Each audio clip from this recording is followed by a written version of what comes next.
Hey guys, welcome back to the channel. This is story about what if Naruto and Hinata hide their strength part 1. Before I start, please do support for more amazing content and comments for part 2. Do consider to subscribe my channel and share my video to your friends and check out the description as well. Let's start the video. Today was a special day. Today was the day of the final graduation exam of the academy in the village hidden in the leaves. Today was a day when children would celebrate with their parents for becoming registered ninja of the village. Today was a day of happiness for all of those who would graduate. However, today was not the day to celebrate graduation for two young people. These people had failed the graduation exam and would have to wait another year in the academy before taking the exam again. Or that is what they were told. These young kids' names were Naruto Uzumaki and Hinata Hyuga. Naruto was a loud, annoying, brash, confident prankster who would yell to the world his dream of becoming Hokage. He was also an orphan and a nobody, and the village pariah. Hinata was a shy, reserved, quiet young lady who would never dream of hurting anything. She was constantly blushing and hiding her cute face into the heavy coat she wore everywhere, regardless of temperature. She was also the heiress to the biggest and most well-renowned clan in Konoha, the Hyuga. People who saw these two sitting outside the academy together by the lone tree swing couldn't help but pity them. Or at least they pitied Hinata. There was no way in hell that they would ever pity the demon boy who they blamed for destroying the village 13 years ago. If anything, they pitied Hinata for being lumped in with the demon as a failure. The people saw these two kids looking depressed and thought they knew everything about them. They didn't know how wrong they were. The truth was that these two had known each other since a fateful event when they were 5. That event changed their lives and created the masks that these two wore now. These masks encompassed everything about them, from their looks to their attitude. These masks were the reason that they failed. These masks were part of their plan that they had carefully worked on since they were 5. Today was special for these two indeed. Today was special because today was the day that those masks would fall. Today was a turning point in their young lives. Today was the day that they revealed themselves for how they truly were. Today was indeed special. "Ano Naruto-kun, what happens if our plan doesn't work?" Hinata said quietly.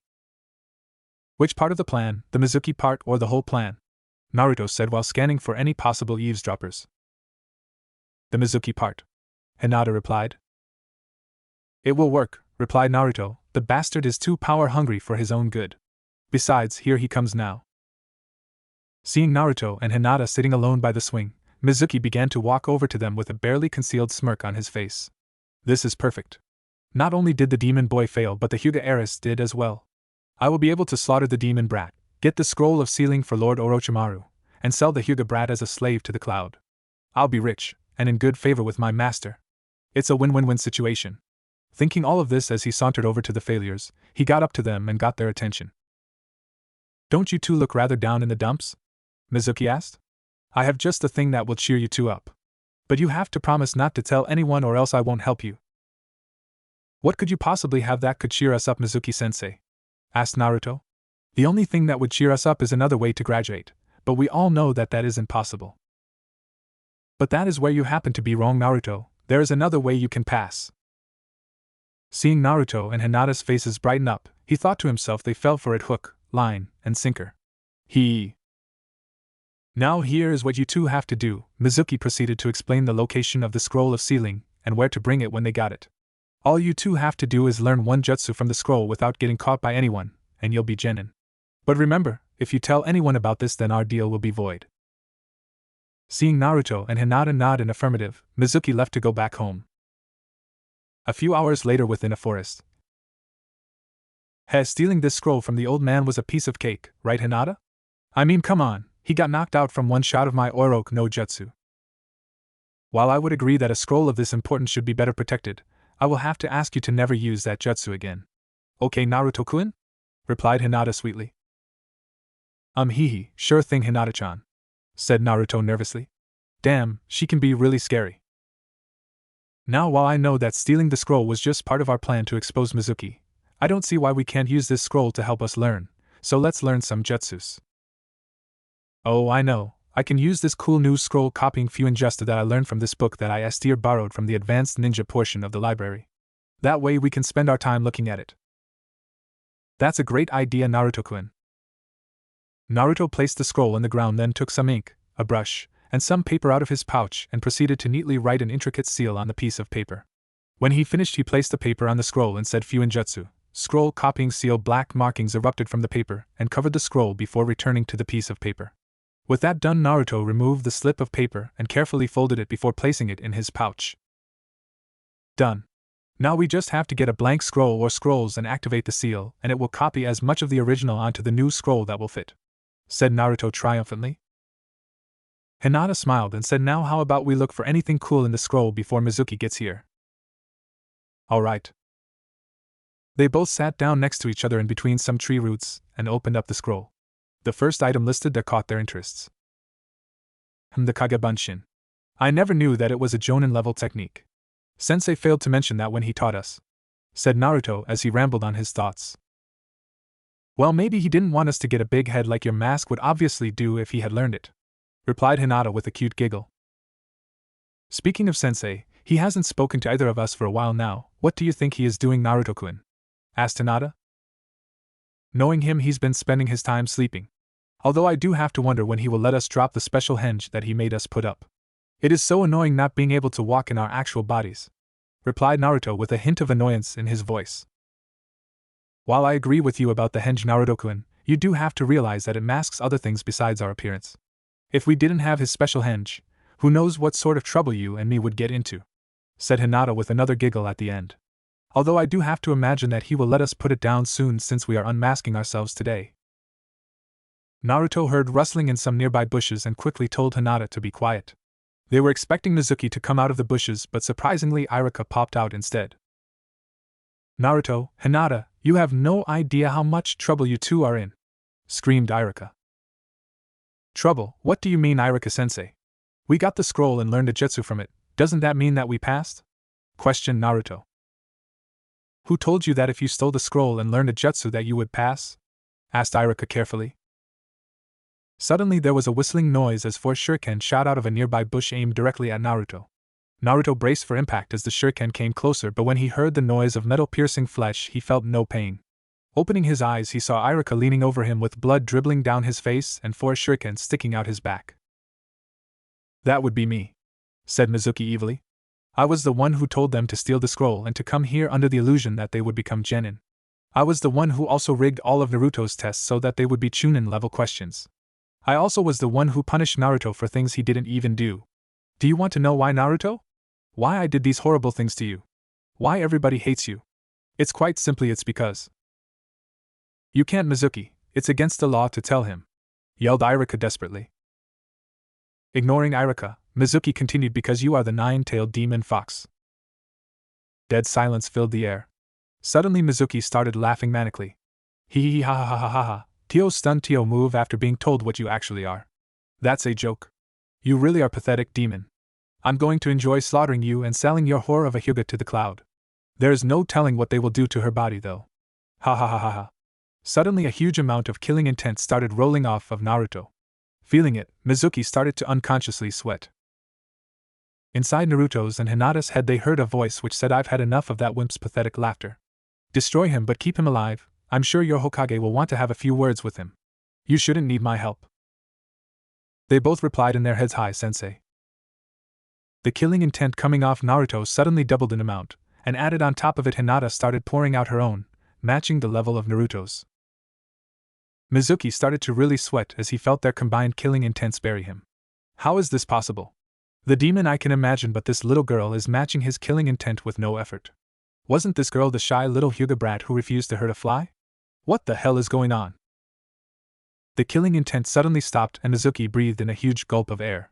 He had been unconsciously holding his breath. You know, you really should keep your mouth shut, you idiot. I can take whatever insults or hatred people have towards me. I'm used to that. However, the moment you insult my friends, that is the moment that you've signed your own death warrant. And you didn't just insult one of my friends. You insulted and threatened my Hinata-chan. Normally that alone is warrant enough for your instant death, but I have a better idea. Hinata-chan and I are going to destroy your body, but we will keep you alive. Then we will let the interrogation and torture department destroy your mind. Ironically, me and Ibiki are actually pretty close after I helped him with a prisoner that he couldn't crack. So I'm sure he will be extra nice to you after he hears what you have done to me, said Naruto in a pitiless voice. As if two academy students could possibly beat me, screamed Mizuki. Hinata finally spoke up and grimly said underestimating us will be one of the last things you will ever do. With that, Hinata and Naruto stood side by side and made a familiar hand sign.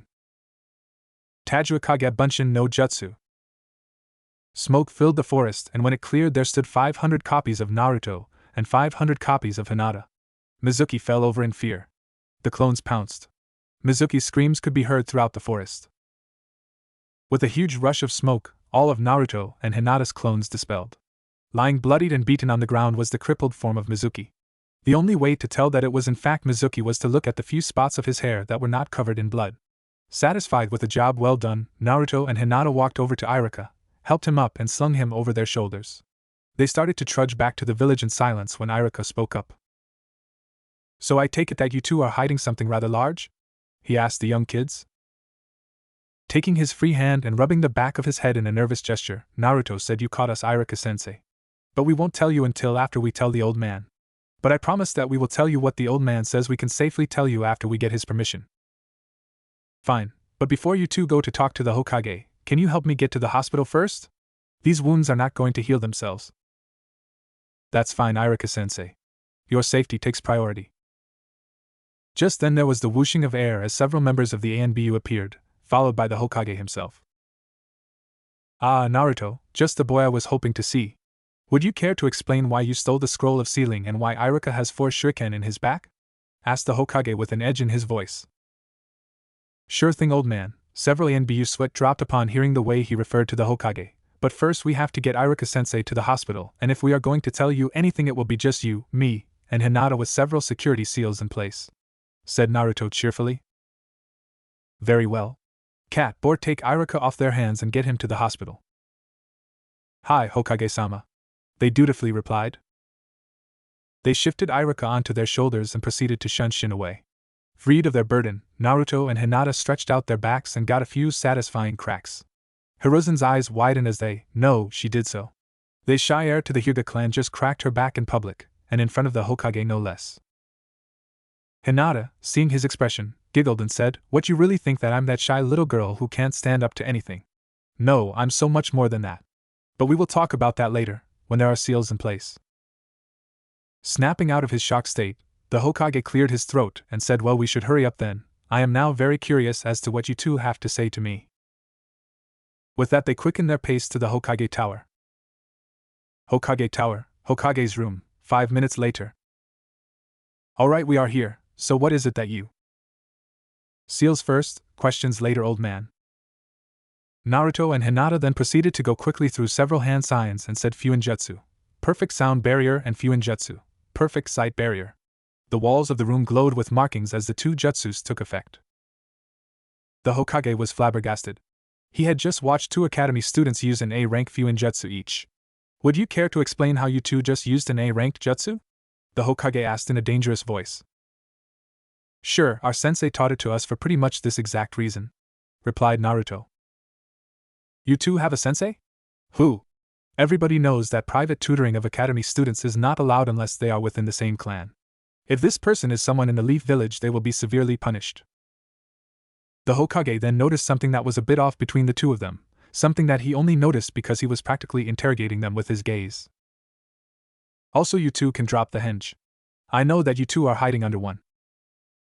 Hearing this, Naruto started clapping and laughed while, "Old man, you really are worthy of the title God of Shinobi. To be able to see through something that not even the whole Hyuga clan's Byakugan could see through. You really are amazing, old man." Naruto turned to face Hinata and asked, "Well, Hina-chan, are you ready for the first mask to fall?" "Hi, Ritokun, I believe that we can trust the Hokage with our secrets," answered Hinata. At this they both made a hand seal and said Kai before exploding in a puff of smoke. As the smoke cleared, what the Hokage saw left him completely speechless. Standing in front of him were Naruto and Hinata wrapped up in a passionate kiss. But that was not what surprised him. What surprised him was how different they looked. The people kissing in front of him were not 13. They both had the bodies of 18-year-olds. Naruto was wearing his Shippuden jacket unzipped with a tight black shirt that showed off his well-defined muscles. He wore black pants that were similar to what the ANBU wore, along with the standard black ninja shoes. His hair was a little longer than his younger selves and it made him look like a younger Minato Namikaze. He wore black ANBU gauntlets that had an orange plate instead of the standard gray. Finally, he had a hideate that had the kanji for fox on it that was secured around his forehead by a long piece of black cloth. Looking over to Hinata, the Hokage was hard-pressed to not get a nosebleed. Only years of training by being a closet pervert allowed him to accomplish this feat. Hinata was wearing dark blue pants that clung nicely to her lower body. She wore similar shoes to Naruto, only that hers were white. She also wore a very low-cut lavender tank top that revealed a great deal of her bust, which the Hokage estimated was easily in the E-cup range. Pervert powers activate. She also had a necklace that ended in a small red fox with 9 tails. To finish off her outfit, she had a hideate that also had the kanji for fox on it that was secured around her neck by a piece of lavender cloth.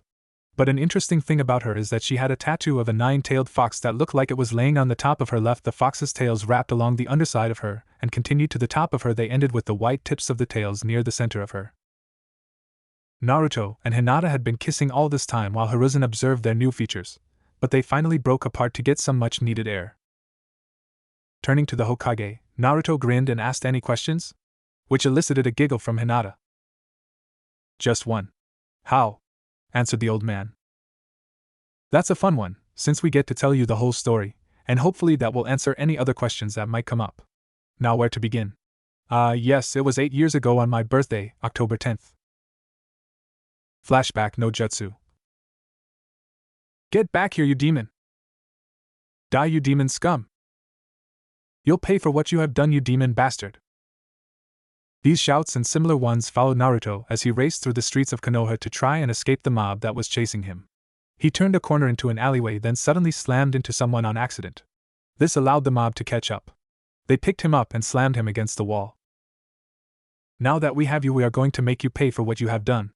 Look, you just assaulted the Hyuga heiress, and in my opinion that deserves a death sentence. Who knows, maybe the Hyuga clan will be so grateful that they will pay me for saving her. Anyways, now you die.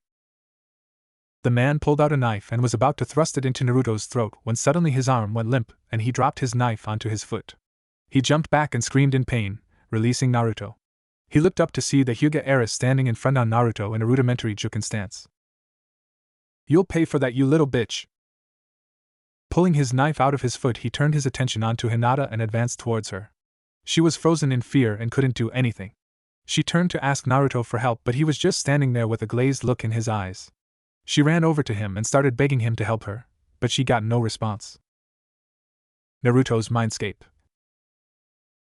Naruto landed with a large splash into what appeared to be a sewer system.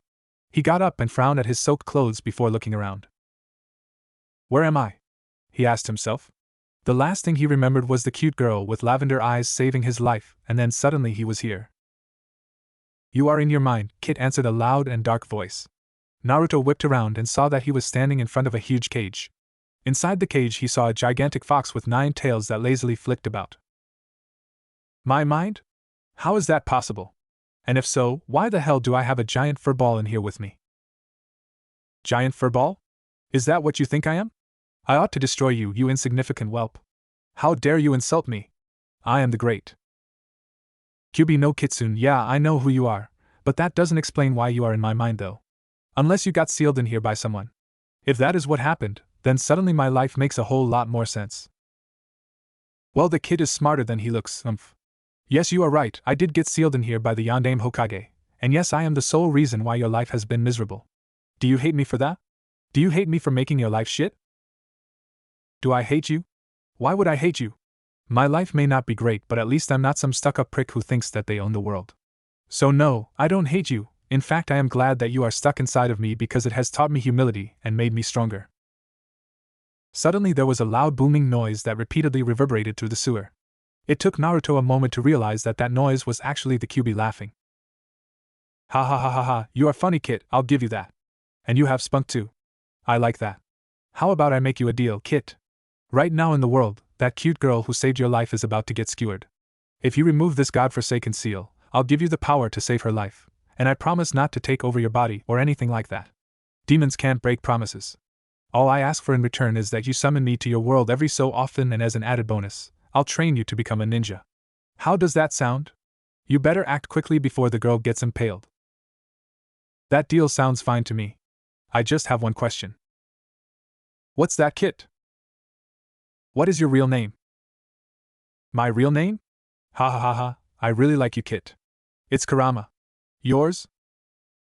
Naruto. With that, Naruto jumped up to the seal, grabbed it, but then a hand grabbed his, stopping him. Sorry, whoever you are, but I have a life I need to save.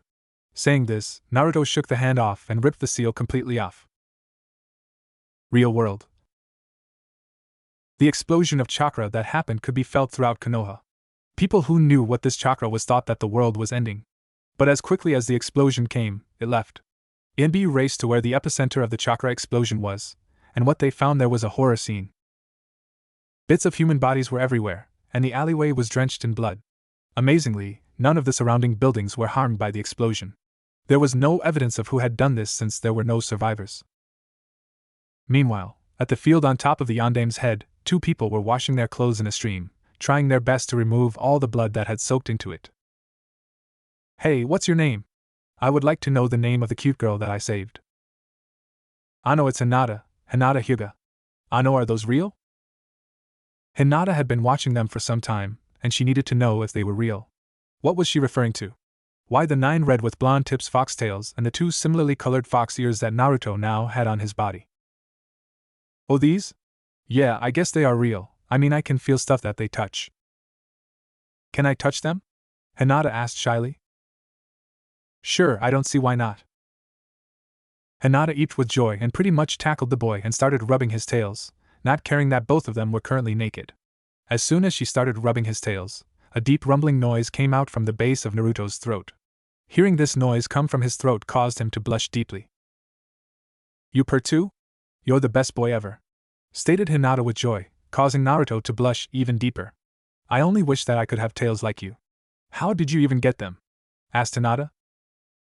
Naruto proceeded to tell Hinata of what happened in his mind, and when he finished, Hinata was looking at him with stars in her eyes. You made a deal with the great Kyuubi no Kitsune. But I guess if that is the only way to get tails, then I will never get them, Hinata stated dejectedly. Suddenly a voice spoke inside Naruto's head and said, Kit, tell her that there is another way for her to get tails. Ask if she is willing to be marked as your mate. That will transform her like I transformed you when I merged with you. I like this girl. She wasn't bothered at all by the slaughter that happened in front of her, and she wants to have tails like you, without caring about the consequences of being seen with tails. She is definitely a keeper, and that is the only reason I have brought this up to you. I will relay the drawbacks of doing this to you when you explain this to her, said Kurama. Hinata-chan, Kurama told me to tell you that there is another way to get tails, but it comes with drawbacks. There is. Please tell me about this other way, demanded Hinata. Naruto proceeded to explain the perks and drawbacks of being marked as a mate to a Kitsune Hanyu. With that done, he said, I'll give you some time to. I'll do it, Hinata said decisively. What? Hinata rolled her lavender eyes and said, I said that I'll do it. Mark me as your mate, Naruto-kun. I will never meet another person like you, and I want to be with you and like you forever. Okay, if you say so. Naruto leaned down in front of Hinata and bit down into her soft flesh right above where her would develop. Naruto then injected a great deal of Kurama's chakra into her through the bite and stepped back. He watched in shock as a tattoo of a 9-tailed fox was burned onto her skin surrounding the bite mark. Then both of their chakras exploded around them, with Naruto's being orange-colored and Hinata's being lavender-colored. Their bodies began to feel really weird all of a sudden, and they were forced to shut their eyes. Then their chakra finally receded and they opened their eyes. They gasped at what they saw before them. They no longer saw their 5-year-old bodies, and instead saw the bodies of their 18-year-old selves. Then their 18-year-old selves started producing what they produce best. Hormones. And lots of them. Feeling this, they saw each other in a completely new light. Hina-chan. Ruto-kun. They stepped up to each other and engaged in a very passionate kiss. Disengaging from their first kiss, Naruto and Hinata stood there gasping for much-needed air. Their tails, without them knowing, had wrapped around each other. They stood there for a minute gazing into each other's eyes until Naruto finally broke the silence. That was, amazing, answered Hinata for him. And yet anyways, Kurama never said anything about us getting older. I wonder why we did. Maybe you should ask him about it. I know what you're going to ask me, I'm not deaf. And as for your answer, no, I am not sure as to why it happened. But it did happen, and I've given you the knowledge to be competent 18-year-old humans, said Kurama as his voice ran through Naruto's head. What was that voice? Asked Hinata. You heard him? Replied Naruto with surprise evident in his voice. Yes, she can hear me now that she's your mate. Anyways, on to more important matters. Like the fact that you are both 18 with hormones running rampant throughout your bodies. We need to do something about that, or else you two will end up doing things together that will be looked down upon, especially if you two choose to henge back into your 5-year-old selves, which is what I would recommend for the time being. So what I propose is that I put a special kitsune henge on you two for as long as you intend to keep your secret from everyone else. This henge will mimic what your bodies would actually go through as they age from your actual age until you release it. It will take little to nothing from your chakra reserves, and you won't have to worry about focusing to keep it up. To better hide you two, it will come up with a false persona that you two will be able to use to further keep people from getting suspicious about what you actually are. Does this sound acceptable? Kurama finally asked. I suppose so, but will we be able to revert back to our actual bodies when we are alone? Asked Naruto. I suppose I will let you two do that, but since I am in control of it, I will only put it down when I know that you two are truly alone with no chance of being interrupted. That's good, I can feel that I will miss having my tails already, said Hinata. Okay, since that's cleared, I will use the jutsu now. Demonic arts, kitsune mask. With that said, Naruto and Hinata were engulfed in 2 big clouds of smoke, and when it cleared they were back to their 5-year-old selves. I knew it, I miss my tails already, said Hinata sadly. Quit complaining. Anyways, I told the kid here that I would train him. Since you're his mate, I guess I have to train you too. I will come up with a training schedule for you two to follow tomorrow. In the meantime, you two should probably hurry back home, especially you, Vixen. Knowing your family, I would say be prepared for the worst, as they won't like the fact that you have been gone so long without them knowing exactly where you are. And remember, just follow the way your mask acts, and you will be fine. Also, Vixen, you don't need to worry about that weak seal that they use on your family anymore. You are immune to such a weak seal. If they try and brand you with it, will be recast upon whoever is trying to place it on you. Hi, thank you, Kurama-sensei. With that, Hinata turned and picked up her mostly clean clothes and put them on. Saying one last goodbye to Naruto, she left to go home. Well, Kit, I guess you should go home too. It's been a long day, and you need a good rest. Hi, Kurama-sensei. Kurama-sensei. I could get used to this. Flashback no jutsu, ki.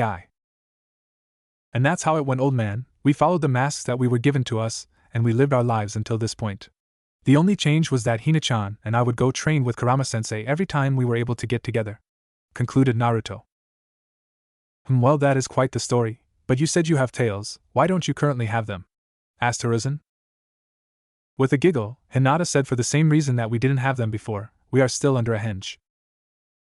Naruto and Hinata nodded to each other, and they made a hand sign and said Kai smoke billowed off of them once again, and after clearing there stood Naruto and Hinata in their full Hanyu glory. Well, I must say that certainly is something that I have never seen before.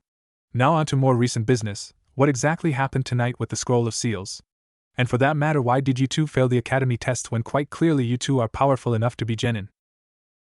Naruto proceeded to explain that night's events but omitted the fact that he copied the Scroll of Seals. As to why Hina-chan and I failed, we did on purpose so that Mizuki would approach us. We always knew that Mizuki was a power-hungry and manipulative bastard, so we figured that he would use downtrodden academy failures to do his dirty work for him. And who better to do it than us? He always thought of me as a demon, so he could care less if I died on his little mission, and I bet that he was just going to sell Hina-chan to the cloud for some quick cash, explained Naruto. That seems like a plausible explanation, but to risk your becoming ninja on capturing one traitor? That is the part that I don't fully understand. Well, you see, old man, if I am to become Hokage someday, I need to be self-sacrificing for the good of the village and its people. If I was able to catch even one traitor for the good of the village, at the cost of my becoming a ninja, I would gladly do it. As would Hina-chan, explained Naruto once more.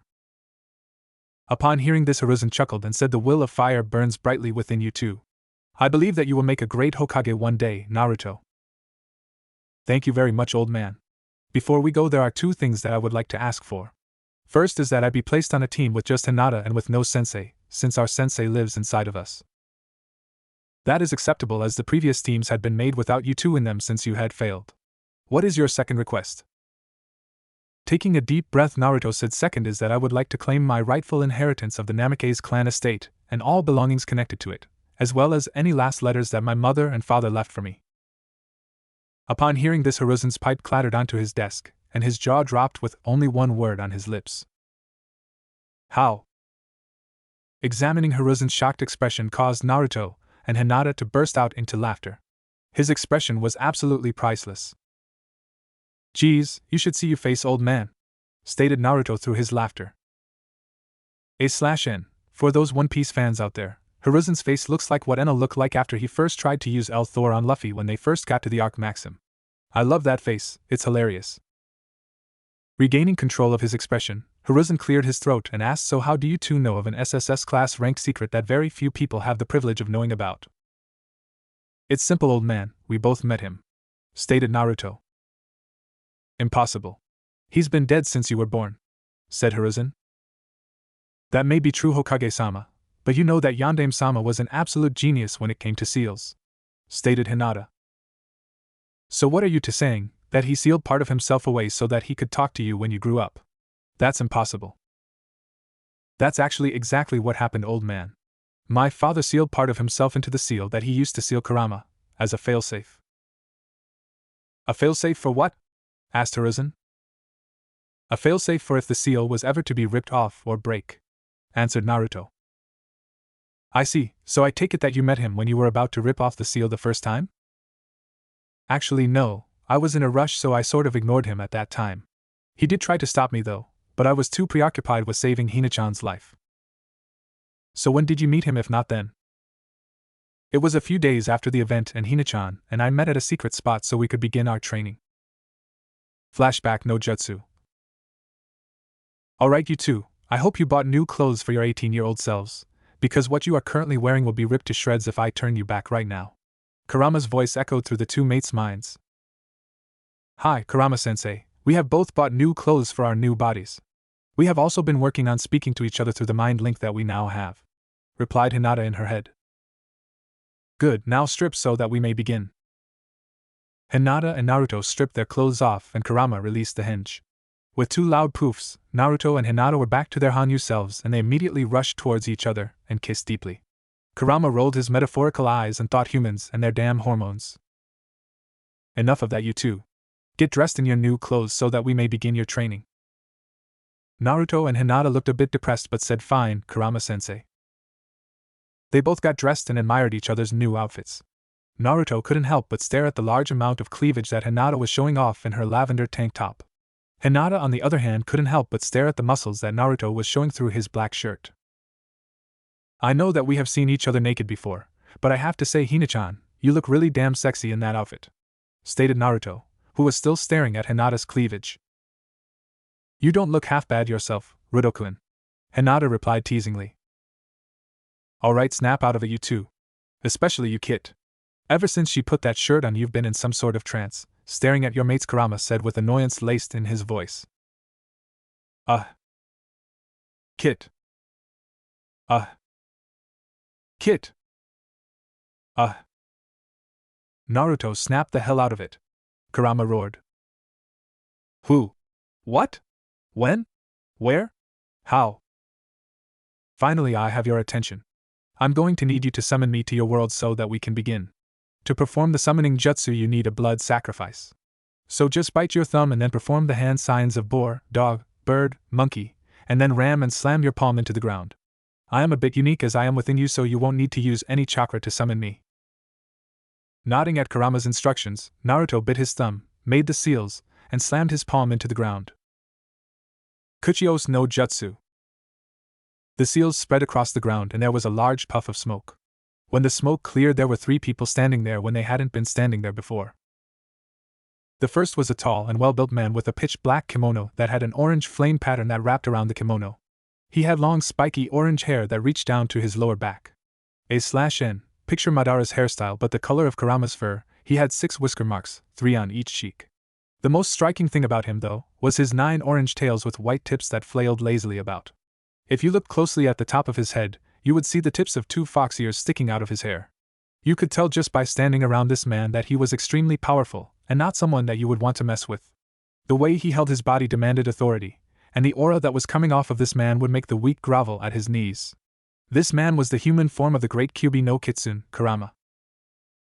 The second man was a tall, lithe man with a mess of untamable blonde hair, and the most piercing blue eyes that anyone had ever seen. He had a leaf hideate around his forehead and wore the standard Jonin outfit. On top of that outfit he wore a long white haori that had a flame pattern skirting the bottom, and it had the kanji for Yandame Hokage printed in black on its back. This man oozed calm confidence, and his aura would cause people to relax around him. This man was the Yandame Hokage, Minato Namikaze. The next person was a woman with long, beautiful red hair and deep violet eyes. She was wearing a solid dark blue kimono with white whirlpool designs along the sleeves and back. She had a very interesting aura. At some points it would be as calm and cool as Minato's, but it had a nasty habit of switching to an aura of dominance that rivaled Kurama's whenever she got angry or if someone said the wrong thing. This woman was Minato's loving wife, Kushina Uzumaki. I know that's Kurama-sensei by the tales, whispered Hinata to Naruto, but that person looks like the Yandame Hokage. I have no clue who the woman is though. Meanwhile, Kurama was about to speak up to begin their training when Kushina shot him a death glare that made even him shudder. Fine, you can talk to him first, Kurama grumbled, but don't take too long. We have a lot of training to do and not too much time to do it. Hearing this, Kushina and Minato took a step towards Naruto with a smile on their faces. Do we know each other? I can't help but feel that you two are familiar somehow, but I can't quite put my finger on it, asked Naruto. Kushina suddenly smashed her fist down on Naruto's skull, making a large clong noise. Hinata was about to jump in and help Naruto when Kushina enveloped Naruto in a large hug and said, Do we know you? Of course we know you. We are your parents, Debane. I'm your mom, Kushina Uzumaki, and this amazing man is your father, Minato Namikaze. And my parents? I have parents? Asked Naruto in shock. Of course you have parents, sweetie. What did you think that you suddenly popped into existence? Remarked Kushina. I have parents, repeated Naruto. I have parents, he repeated again, excitedly. Suddenly Naruto broke down and started to cry. Hinata immediately jumped next to him and started to console him. What's wrong, Naruto-kun? She asked quietly. There's nothing wrong, Hina-chan. It's just that I'm so happy that I have actual parents. That's something that I've wanted my entire life. And to think that my dad is the fourth Hokage. These aren't tears of sadness, Hina-chan. These are tears of pure joy, answered Naruto. Minato had been happily watching his son, but he decided to speak up. Naruto, we won't be able to stay here indefinitely. Our situation is similar to Kurama's. We sealed a part of ourselves in you as a failsafe in case Kurama tried to break out. I was to appear and stop that from happening, along with remaking the seal. Your mother was to appear when you would try to take control of Kurama's power, she would help you do that. However, neither of us ever expected that you would merge with Kurama, so we have nothing to use the power on since either of those things happened. So instead you can treat us like a summoning jutsu like Kurama. You can summon us to help you in a fight, or if you want us to just talk or if you need advice. You don't need to fill in any events of your life because we were with you and we watched your life unfold so we know what is going on. However, unlike Kurama, we cannot speak with you through our minds since we are not merged into one being. To talk to us, either summon us or go down to your mindscape, although I would prefer to be summoned. Now that you know why that we are here, do you two have any questions that you would like us to answer? Yes, I do. First is, how did you two fall in love? Said Naruto. Blushing deeply, Kushina explained the story of how they fell in love. A/N, just like the anime. Second is, why did you seal Kurama into me? I don't hold anything against you two for it, and I am actually rather thankful that you two did. Minato proceeded to explain the night of Naruto's birth, with Kurama piping up occasionally whenever he missed a fact. Finally, is there anything that I inherit from you two for being your son? Minato was thoughtful for a moment, and then said, when you turned 18 or got to Jonin you were supposed to be told of your heritage and inherit everything that we owned, including the Namikaze clan estate, as well as a seat on the clan council. However, you are technically 18 now, and I don't see why you shan't get it now. If I may say so, Minato, in my opinion we should give him his inheritance when these two decide that it is time to drop their masks. If a 5-year-old kid just walked into the council and demanded that he was the son of the legendary Yellow Flash and that he wanted his inheritance, the council would die of laughter. So I suggest that he waits until he is powerful enough to back up his claim before he runs in. You two can help me train them, and you could even teach him that jutsu that you used that you copied from the tailed beast ball and based it upon. Or even better, you could teach him the jutsu that earned you your moniker, the Yellow Flash. How does that sound? That sounds like a great idea. I will begin teaching them the Rasengan immediately. However, I will not teach them the Hiraishin no Jutsu until they reach Genin. If anyone ever saw an academy student use that jutsu, they would freak out, replied Minato. You're saying that people won't freak out when they see a Genin using Hiraishin? You must have flashed around too many times if you think that. You created that jutsu and only taught it to your 3 most trusted aides, and even they can't do it near to the extent that you do. Face it, people are going to freak if they see him use it regardless of what age he is. How about you teach it to him, but he is only to use it as an absolute last resort. Fine, that's reasonable. Now we should get to training.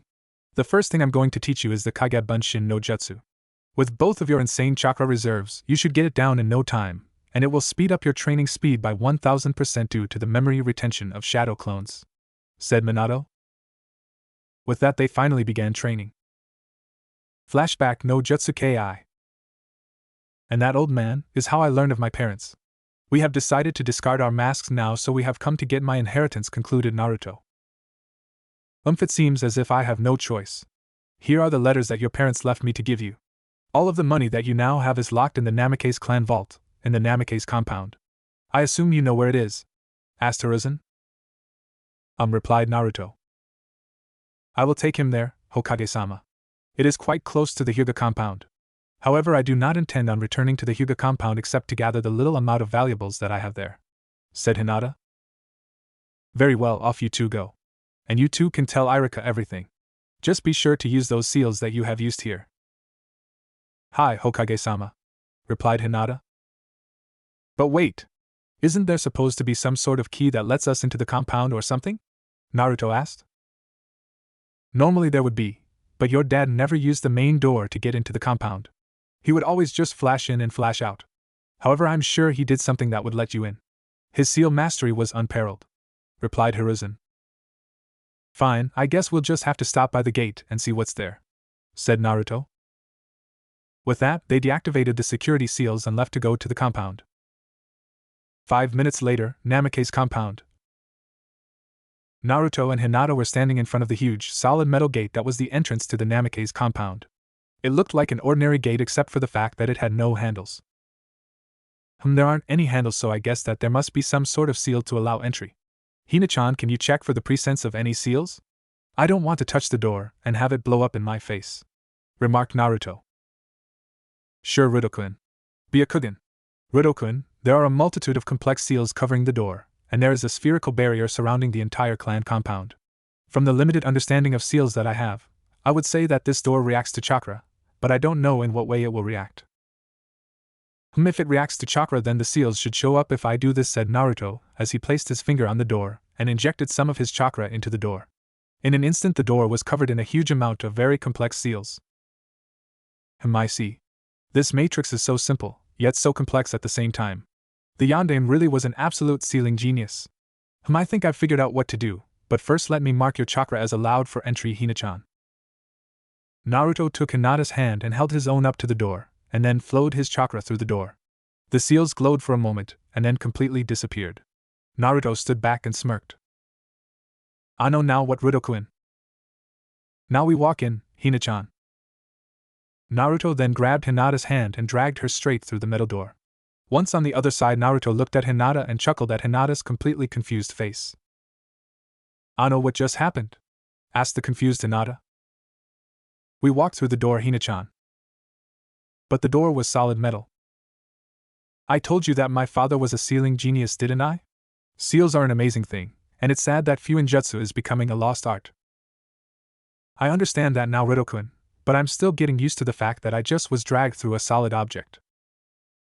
If you think that a phasing seal is weird, you probably shouldn't delve much further into Fuinjutsu than you already have. I've seen some really weird experimental stuff, like a seal that turns somebody's head into a cabbage. Hinata's sweat dropped and said, I think I'm going to stick to knowing the basics of Fuinjutsu now. Anyways, did you notice the root member who was spying on us? Yeah, I did, replied Naruto, and I wanted him to report to his boss so that a council meeting would be held.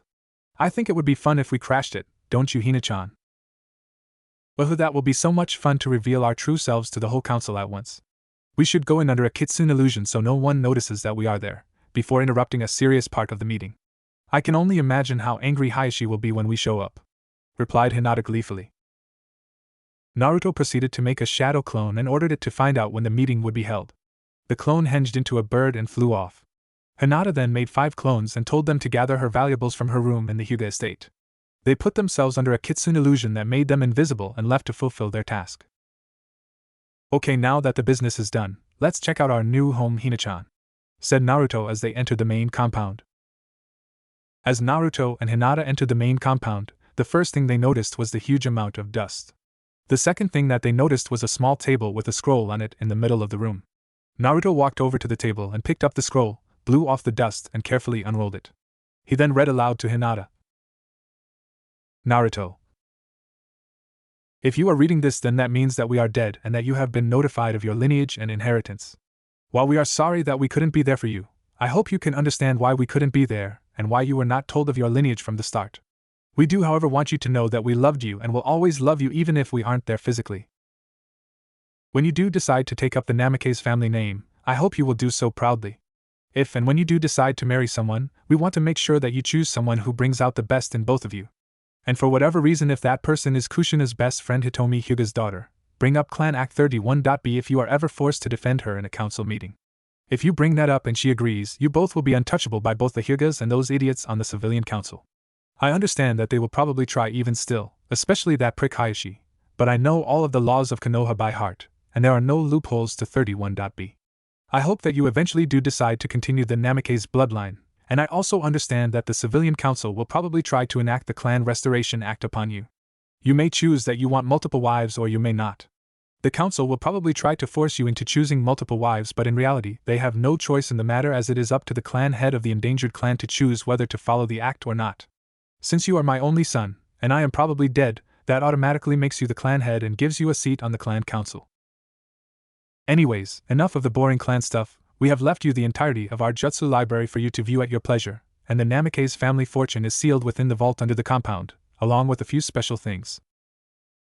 I hope that you will enjoy living at your new home and wish you luck in your life. With love, Minato Namake's.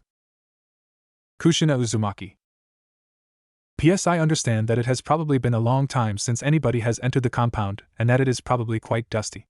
I have taken the liberty of sealing in a small dust cleaning jutsu within this scroll that will activate whenever this scroll is closed. So you can keep this scroll as a portable dust cleaner. After he finished reading the scroll, Naruto rolled it up and there was a bright flash of light. When the flash died down, there was not a speck of dust in sight within the entire compound. And that's a small dust cleaning jutsu? Asked Naruto aloud in amazement. I think that a big one would clean the dust out of the entirety of Konoha. Hinata was thoughtful for a moment, and then said that jutsu sort of looked like a space-time jutsu.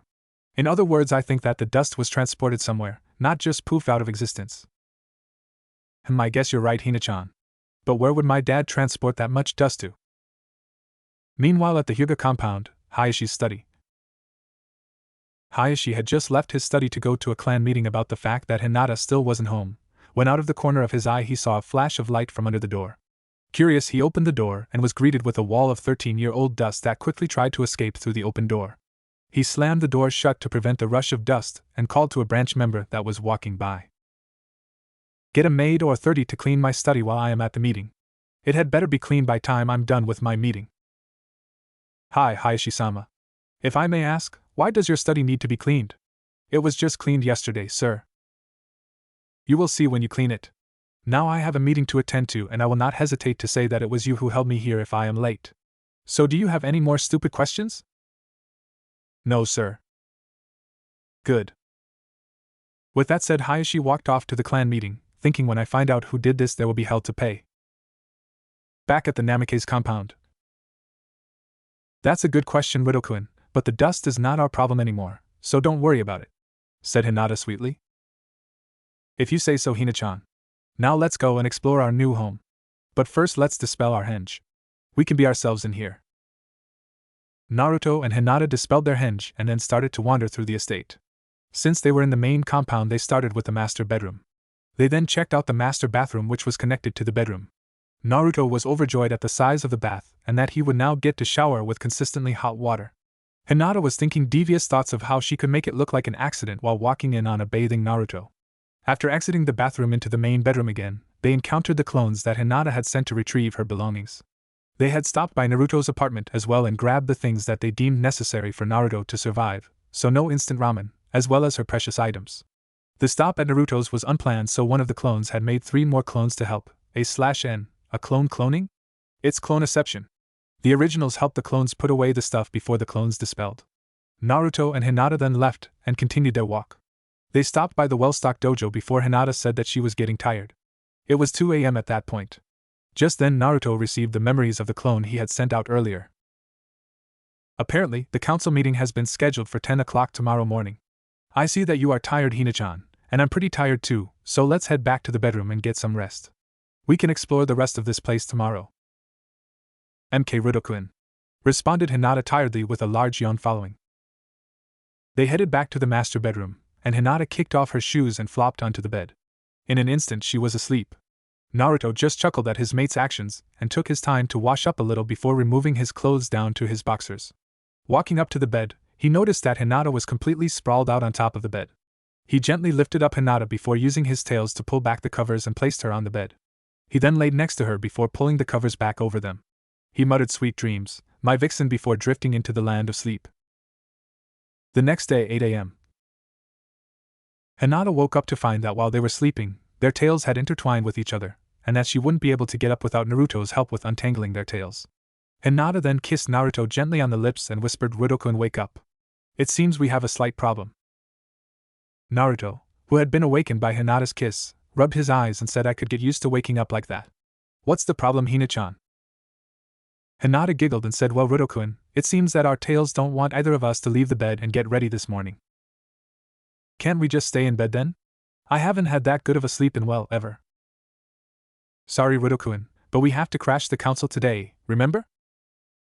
Grumbling a little, Naruto said, fine. Let's get ourselves untangled and washed up, then we can go visit the kitchen and see if there is anything to eat. With a little bit of difficulty and a little blushing, Naruto and Hinata were able to untangle their tails. Hinata nearly got a nosebleed upon seeing Naruto in his boxers, before leaving to shower. She tried, albeit unsuccessfully, to keep the dirty thoughts of Naruto in his boxers out of her head while she showered. Naruto walked off into one of the guest rooms and used the shower in there. Hinata meanwhile was quite glad that she was in a shower because she got quite the nosebleed when she used her Byakugan to check on Naruto and saw him showering. She stared for a while before snapping to her senses and finishing her shower. Naruto finished his shower and headed back to the master bedroom, before knocking on the bathroom door and asking Hina-chan, are you done in there? Sure, come in, Rudo-kun, was her response. Naruto opened the door and was treated to the sight of Hinata wrapped in only a towel. Naruto noticed this and froze like a deer in headlights. Finally finding his voice, he said, Hina-chan? I thought you said that you were done? Giggling, Hinata said, what's the matter, Rudo-kun? Do you not like what you see? And no. It's not that. It's just. I'm wearing enough for when it's just you around. Hinata then dropped her voice to a low, sultry tone and continued, in fact, no clothes at all is enough clothes with just you around. Naruto froze again and slipped into a trance that wasn't broken until Hinata had gotten the rest of her clothes on and said, come on, Rudo-kun, let's see what is in the kitchen. Alright, was his response as Hinata dragged him towards the kitchen. They found that the kitchen had several labeled pantries with a variety of choices. Curious, Hinata opened the one that said strawberries and found that the pantry was empty except for a small ceiling matrix on the bottom.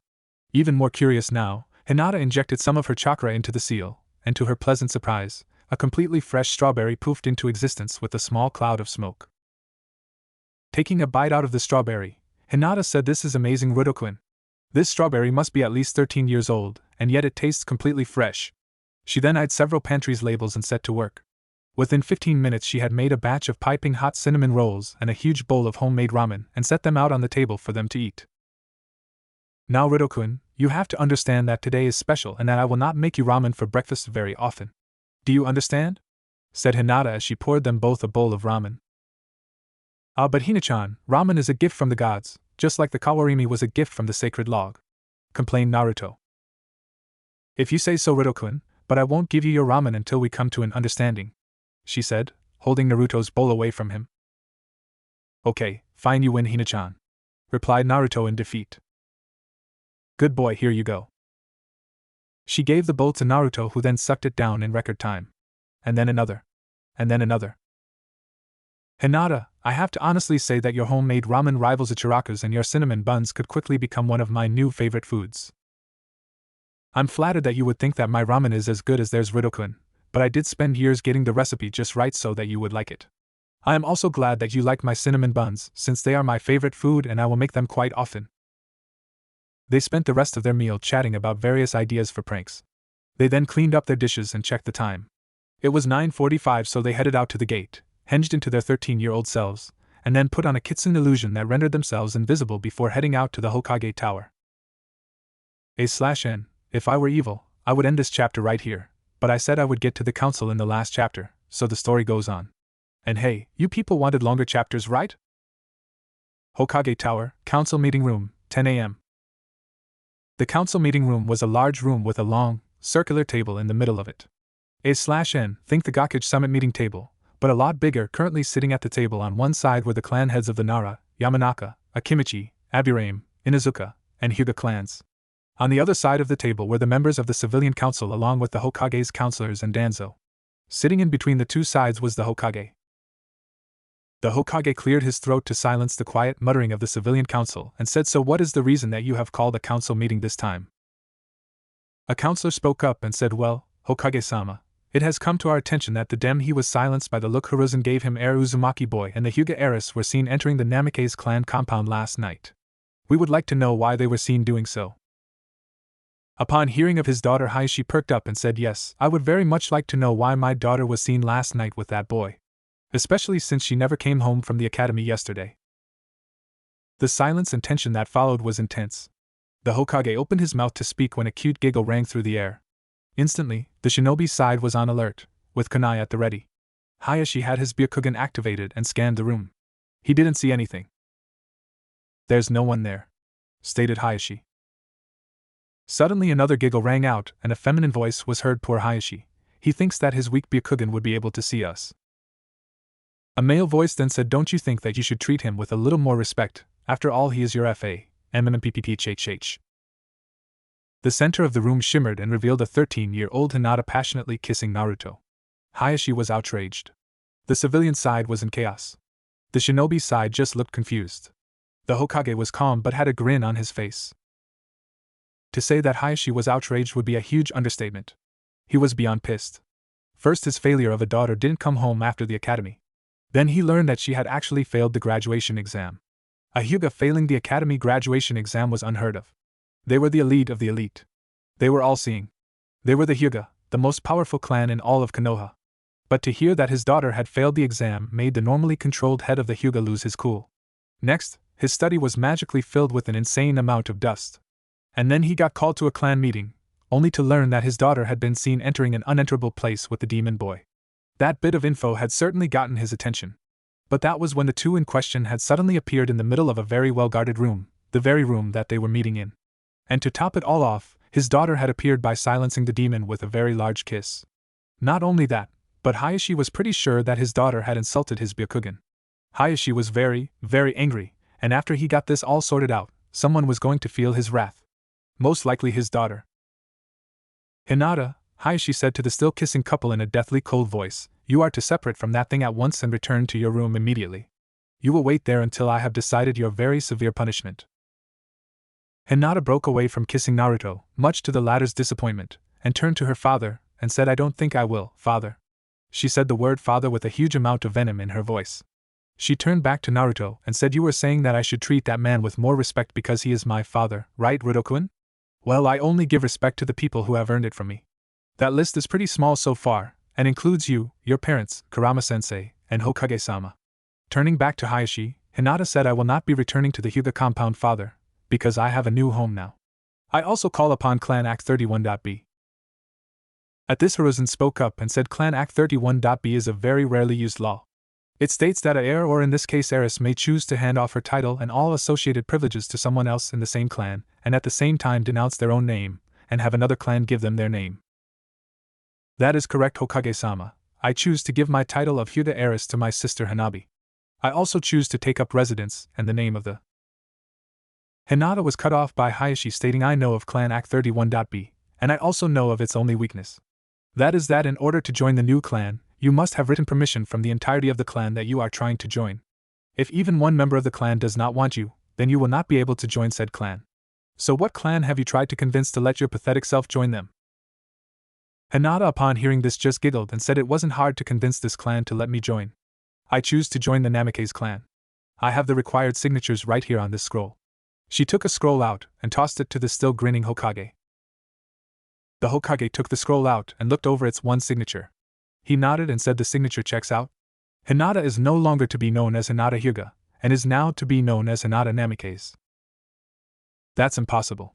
The Namikaze have been extinct since the Yondaime died. Let me see that scroll, Hayashi demanded. Shrugging, the Hokage tossed Hayashi the scroll. He unrolled it and read it. He got to the signature and dropped the scroll. It read Naruto Uzumaki Namikaze. Shaking in anger, he said, "You mean to say that this demon is the Yondaime's son? That is impossible." The Hokage laughed and said, "The civilian council has all the proof you need. In fact, the very reason that this meeting was called is all the proof you need." Naruto and Hinata were seen entering the Namikaze compound. A compound which is only enterable by those of Namikaze blood and those that they have chosen to be allowed to enter. If anyone else tries, they will meet a rather painful experience. Upon hearing this, Hayashi shut up and the civilian council was again in uproar. One pink-haired banshee's mother in particular said, "If he truly is the last of the Namikaze, I propose that we enact the Clan Restoration Act upon him. I propose that my Dao." "No." Naruto cut her off, "I will not partake of the CRA. You don't have a choice, boy." "Actually, I do. It is up to the clan head to decide if a member partakes of the CRA. And ever since my father died, I was and still am the new clan head of the Namikaze clan. And I say no. Hina-chan is my one and only mate," responded Naruto, shutting her up. Shikaku, upon hearing this, raised an eyebrow and his head off the desk and said, "That is an interesting choice of words, Naruto. Care to explain why you chose the word mate?" Naruto turned to Hinata and winked at her. Getting the signal, she took off the heavy jacket that she was wearing and revealed that she was wearing a low-cut magenta tank top, A/N. What can I say? I like the idea of Hinata in tank tops, that showed off a great amount of her fox tattoo, and cleavage. Turning back to Shikaku, he said, "I don't know, Shikaku-san, can you explain why I used the word mate? If you're anything like your son, you should be able to figure it out." Shikaku scanned Hinata for a moment, and rested his eyes on her tattoo. Suddenly he raised his eyebrows, muttered troublesome, and put his head back on the desk. Shibi Aburame then chose to speak up for the first time and said, "It is logical to assume that Shikaku has indeed constituted the reason for your peculiar choice of words in his astute mind. However, not all of have his caliber of intelligence, and it appears that said reason for your word choice is too troublesome for Shikaku to endeavor to explain to us all. So I ask you, Naruto, would you care to explain what exactly Shikaku has come to realize that is so troublesome?" A/N. I got to say, writing that part right there was a whole lot of fun thinking of the words that Shibi should use. Naruto grinned and said in fewer words, "Do you mean to say that Shikaku was able to figure it out but the rest of you weren't, and you would like an explanation?" Shibi nodded and Naruto continued, "Very well. That tattoo that Hina-chan has is no ordinary tattoo. It is a mate mark. I marked Hina-chan as my mate when we were both 5 years old. As for why Shikaku-san thinks this is troublesome, I think this should explain." Naruto nodded to Hinata and they both made a hand sign and said Kai. They were both engulfed in a cloud of smoke, and when it cleared, they were standing there in their full Hanyu forms. At this, Hayashi finally found his voice and said, "So you corrupted my daughter? You truly are a demon. We should kill the boy and see if there is a way to reverse the process on my daughter." The civilian council also muttered in agreement with Hayashi. Hinata giggled and said, "We are half demons technically. And while you could think of it as corruption, I prefer to think that Rudokuin enhanced me. There are so many benefits to being like this. It truly is a wonderful thing that he did for me. Oh, and there is no way to revert the process, so don't try." Hayashi, upon hearing this, started making the hand signs for the caged bird seal under the desk until Hinata cut him off by saying, "And stop making the signs for that stupid seal under your desk. It won't work. Or you could continue if you fancy the idea of that seal on your head. I certainly won't stop you then." Hayashi stopped making the seals and said, "Fine. Then we will just kill you both. I'll start with Hinata since she is a weak failure." Hayashi started to stand up when Naruto said, "I wouldn't do that if I were you. Hina-chan is stronger than me." Hinata pouted and said, "You're never going to let that go, are you, Rudokuin?" "Just because I can do this." Hinata proceeded to hold her finger up and formed a Rasengan on it. She then expanded the Rasengan to the size of Jiraiya's massive Rasengan, the Rasengan he used against the Preta Path of Pain, before shrinking it down to the size of a pea, before dispelling it. "Doesn't mean that I'm stronger than you. After all, your biggest Rasengan is bigger than my biggest, so I prefer to think that we are of equal strength." Naruto grinned and said, Fine, Hina-chan. We are equal in strength, if you say so. I just can't help but agree with you when you make such a cute face like that." Hinata brightened up, giggled and said, I know that, Ruto-kun, that's why I did that. I just have to remind you who is in control of our relationship every so often, so you don't get a big head. Anyways, I think that all of the topics that we wanted to be discussed have been covered, so I think we can head on home. I'm feeling pretty hungry, so how about I make us some lunch when we get there? But where are my manners to the council? How about you leave them a parting gift of your guests so that they won't get bored? What do you say, Ruto-kun? Hiruzen upon hearing this started to panic a little and said, I don't think that will be necessary, you two. I really don't want to deal with the paperwork that will inevitably get loaded onto my desk if you do that. So please, whatever you do, just don't do what I think that you are saying Naruto should do. Upon seeing Hiruzen's begging look, Naruto laughed and said, how about I cut you a deal, old man? If I tell you the secret that will solve the issue of the paperwork, then I can summon them and let them do what they want. I promise you that they won't kill anyone. Only maim. So what do you say? Hiruzen brightened up upon hearing his offer and said, that sounds acceptable. So what is the answer to the Hokage's bane? Naruto laughed again and said 2 words, old man. Shadow clones. Hiruzen's eyes widened with realization and he started pounding his head against the desk repeatedly saying stupid, stupid, stupid, stupid. Naruto laughed, and Hinata giggled at his reaction. Naruto then went through some hand seals and bit his thumb, before slamming his palm against the ground and shouting Kuchios and no Jutsu. The room was engulfed in a cloud of smoke, which cleared to reveal a pissed-off Kushina being held back by a slightly irritated Minato, and a grinning Kurama. Now remember, you guys, I said to the old man that you could maim, but not kill. Let me revise that. Since you have Kurama-sensei here with you, you may kill, but make sure they are alive in the end. Okay? Affirmed Naruto as he and Hinata walked out the door, placing themselves in their 13-year-old hinge as they went. With Naruto and Hinata gone, the civilian council was seriously starting to sweat at what they had just heard his say. Minato, sweetie, please let me go. I only want to hurt them a little bit, said Kushina as she struggled against Minato's strong grip.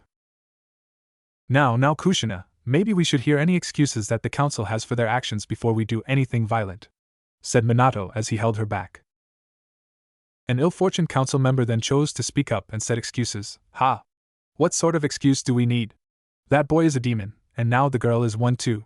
They should be sentenced to death immediately. The other council members and Hayashi nodded in agreement. Bad idea. Minato upon hearing this finally snapped. They insulted his son and his daughter-in-law for the last time. So he did the worst thing that he could possibly do to the council. He released his grip on Kushina. Instantly chakra chains flew from Kushina's back, pinning the council members to their chairs. Kurama signaled Kushina to hold on for a moment as he pulled out something from his black kimono. It was an object not often seen in the Narutoverse. It was a cell phone. He punched a few numbers into the phone and held it to his head as it rang. Hey, Shinigami, how are you doing? The kid told me that I could kill some people but that they had to stay alive in the end. So do I have your permission to do my kill revive rekill thing that I love to do? You can play with them as much as you want while they're dead, they really deserve it. I've got permission? Great. See you later, maybe we can go on a killing spree for old time's sakes later, said Kurama to his best friend in his phone before hanging up and putting his phone back into his kimono. Looking back to the impatiently waiting Kushina, he nodded and said, please continue, Kushina. Their screams will be music to my ears. A/N, yes, the Shinigami is Kurama's best friend. They met after one particularly nasty slaughter, and became fast friends. The favor Kurama called in is a pretty common one. He likes to kill people, then revive them, then kill them again. I got that idea from another fanfic. Alright, Kurama, I've decided that I'm going to summon her. They deserve it, and since I don't have to worry about them staying dead, she'll get all the exercise that she wants. After she has her fun, then it's my turn, and after I'm done, then you can do anything else that you want to do to them, said Kushina. Minato heard what she said and flew through some hand seals and shouted Fuinjutsu, liquid sealing barrier. Hiruzen was confused at why Minato did this and asked him why he did. Minato responded by saying, do you want the Hokage Tower to be soaked through with blood? Upon hearing this, several of the civilian council members pissed themselves, but they couldn't help but wonder who her was. That's when Kushina flew through some hand signs, bit her thumb, slammed her palm against the ground and yelled Kuchios, Oenai Nico. Now those of you who understand a little Japanese will know that she said summoning demon cat, while most people would think that she meant to summon Matatabi, the Nibi Bijou, they would be wrong. While she could in fact summon Matatabi with Yujito's permission, what Kushina was summoning was worse. Far worse. When the smoke cleared, standing there on its haunches was the cat known as the Genin's Bane. Standing there was the fire daimyo's wife's cat, Tora. Upon seeing this, the council members just laughed and said, "That's the best you can do? A pathetic little kitty? We were worried for nothing." Kushina just grinned and said, "Tora, sick em." Tora let out a vicious snarl and flew at the nearest council member. Claws cleaved effortlessly through flesh and blood splattered everywhere. Screams filled the room and Tora leapt to her next victim. The total carnage that ensued was absolutely horrific. Tora actually succeeded in killing every member of the civilian council. She also noticed that something was off with the old man sitting at the end of the bench, so she jumped him. She ripped through the seals that Danzo had placed on his arm and scratched out each and every one of Danzo's implanted Sharingan eyes. Kurama, upon seeing those eyes, was instantly enraged and pretty much warped to him, and snapped his neck with a resounding crack. Kurama decided that Naruto wouldn't mind if Danzo stayed dead. Tora was satisfied with the exercise that she got and ran out the door, thankful for the chance to escape from her horrible owner. Hiruzen realized that he would have to send some genin out on a mission to catch her, but he resolved to pay the genin double what he had been paying them previously from now on to whoever accepted that mission. He was also extremely glad that Minato had put up his seals when he did. Who knew that those civilian council members could produce that much blood? It was obvious to him that they were in fact currently dead, when suddenly they all gasped for air as their hearts started pumping again. They looked around with absolute terror in their eyes. Obviously, the Shinigami had been doing his job of having fun with them extremely well before he decided to send them back. Now it was Kushina's turn for some fun. She smirked evilly as she sent some more chakra chains out and impaled each of the council members in Hayashi, A/N. Did you think I forgot about Hayashi? I did not, it's just Tora knew that she wouldn't be able to take on Hayashi without at least being slightly injured, so she didn't bother with attacking him, through their stomachs, arms, and legs, pinning them each against the wall. As their blood flowed, it was absorbed into Minato's seal and disappeared. Kushina then walked up to the first council member. She grabbed his arms and tore them out of his sockets. She then grabbed his hands and broke each finger, one at a time. Next she kicked out his knee sockets and smashed his femur with her foot. Then she pummeled his chest, shattering his ribs. Finally, to end it, she grabbed his head and twisted it, snapping his neck, killing him. She repeated this exact process for each of the council members and Hayashi.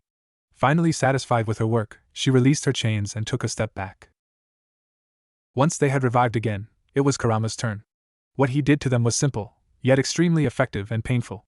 He used a special jutsu called Kitsune Arts, slow burning flame. This lit a small amount of fire onto each of the council members and Hayashi and slowly, and very painfully, spread across their entire bodies. Satisfied once the jutsu was used, he stood back and watched them flail around as the flames spread across their bodies until they each could take it no more, and they died just from the sheer sensation of the all-consuming pain that racked their bodies. This effectively cauterized their multiple wounds, stopping the bleeding of their bodies. The flames went out as soon as their victims died. Kurama turned to Minato, now the only remaining member of the summoned group who hadn't done anything to the council, and asked, "Well, I'm done. Is there anything that you would like to do before we head home?" Minato responded by saying, "I think that we have done enough, but there is one thing that I would like to do to Hayashi when he gets revived." They were revived a moment later, and Minato walked over to Hayashi, who was trying to stand up, and delivered a fearsome punch to Hayashi's jaw, knocking him out. Satisfied, Minato turned and said, "That's for trying to put an insult to the fine art of Fuinjutsu onto my daughter-in-law." With that done, Minato nodded to Kushina, and they both disappeared in a puff of smoke. Kurama turned to the Hokage and said, "They will all be fine. All of their broken bones were mended when I revived them, and my flames cauterized their wounds. They will just be in a fair amount of pain for the next month." With that said, he poofed away in a cloud of smoke. The shinobi side of the council were absolutely stunned, speechless, as to what they had just watched unfold in front of them. They all silently resolved to tell their kids to never get on Naruto or Hinata's bad side. The Hokage cleared his throat to get everyone's attention and said, "Well, that was certainly something. You are all dismissed. I have paperwork to do, and there is no reason for any of us to stay here longer." With that said, the Hokage and the shinobi side, minus Hayashi, shined away in a cloud of leaves, leaving the civilian council and Hayashi to wallow in their well-deserved pain. Meanwhile, at the Namikaze compound, Naruto and Hinata had just finished eating their lunch and were now sitting on the kitchen table, with Hinata straddling Naruto, and were engaged in a very passionate makeout session. Suddenly Kurama's voice popped up in both of their heads and said, "We are back in your mind. I don't think that you will have to worry about the council ever again. If anyone deserves to be called a demon after today, it is your mother, Naruto. The things that she did to them definitely have my stamp of approval on it. They should be calling her the red-haired demon from now on." Naruto and Hinata heard this but mostly ignored it as they continued their makeout session. Naruto and Hinata had just finished their makeout session on the kitchen table, and were now deciding what they wanted to do with the day. Team assignments were not going to be given out until the next day, so they had the whole day to do whatever they wanted. While they didn't know what team that they were going to be put on, they decided that they would show up anyways so that they could reveal their true selves to their classmates. Besides, they were curious as to what the other teams would be. It would be good knowledge to have in case they ever had to work with another team. So what do you want to do today, Hina-chan? Asked Naruto. Hinata was thoughtful for a moment before she answered, well, Rido-kun, I was thinking that since we didn't have time last night to finish exploring, we could do that today. Also, I think that we should visit the vaults so that we can fill our wallets, along with seeing what your father meant in his letter when he said a few special things that has me really curious. Naruto grinned and said, well, we could always summon him and ask him ourselves, but where's the fun in that? Exactly, Rido-kun, so let's save the vault for last and take our time exploring the compound, replied Hinata. With that, they set off. They first went back out front to where the main gate was, since they never really got the chance to inspect the opening area since when they first came in it was dark, and when they left this morning they were in a rush to get to the council meeting. They were pleasantly surprised with the state of the grounds. Normally, if you left grounds like this uncared for 13 years, you would find that the grass would have grown wild and there would be weeds everywhere. What Naruto and Hinata found was what appeared to be freshly cut grass, and instead of weeds everywhere, there were beautiful wildflowers growing all over the place. I'm pleasantly surprised with the state of our lawn, Hina-chan. I guess my dad must have somehow invented a seal that keeps the grass cut at a certain length, commented Naruto. I guess that is plausible, but I for one am really pleased with all of these beautiful wildflowers that have grown. I don't think that I have the heart to remove them. I am also amazed that I cannot see even one weed growing anywhere, said Hinata. In that case, we won't do anything to the lawn. We will let the wildflowers grow as they please, and the seal will keep our grass at a manageable length. So it seems that we will never have to do any lawn maintenance. I guess we just got lucky with the lack of weeds though. They then continued walking along the perimeter of the compound, observing that the state of the lawn seemed to be the same not just at the front of the compound, but everywhere. As they followed the compound wall along, the wall stopped and gave way to a mountain. Naruto and Hinata noticed an entrance to a cave that went inside the mountain. They entered it and walked along a passageway that was lit by what appeared to be seals giving off a pleasant blue light. The passageway opened up to reveal a huge cavern that had several steaming hot springs in it on one side, and on the other had a large waterfall that spilled from a crevice in the cave wall into a large crystal-clear lake of pure water. The room was lit by the same seals that emitted the blue light, and the light reflected off the surface of the lake, turning the whole room a brilliant shade of aquamarine. This is absolutely amazing, Rido-kun. To think that such a place of natural beauty existed in a clan compound is unheard of, said Hinata in awe. You're right, Hina-chan, and it's ours to share with each other. No one else but us gets to experience this place. It will be our own private haven, said Naruto. At this, Hinata turned to him and enveloped him in a huge kiss, which he returned with great fervor. They broke apart only because they were both running out of air. When they did so, Hinata noticed a passageway that was not the way that they had come in. Walking over to it with Naruto in tow, she noticed a carving on the wall next to the entrance of the passageway. She gasped when she realized what it was. Rido-kun, this carving is a map of a series of tunnels and passageways that lead everywhere in the village. There is even one that leads straight into the Hokage Tower, said Hinata in amazement. You're right, Hina-chan, said Naruto. Then, grinning mischievously, he said, think of all the pranks that we could get away with if we utilize these tunnels. Hinata giggled and said, you're right, Rido-kun. Konoha won't know what hit it. But that is something for another day. We should head back and finish checking out the compound before it gets late. We still have plenty we haven't seen. They then headed back out the way that they came in and continued following the perimeter. When they got to the back of the compound, they noticed that the area they were in was the garden. They explored the garden a little further and were delighted to find that it was filled with all sorts of fruits and vegetables on one side, and on the other it was filled with the most beautiful flowers that they had ever seen.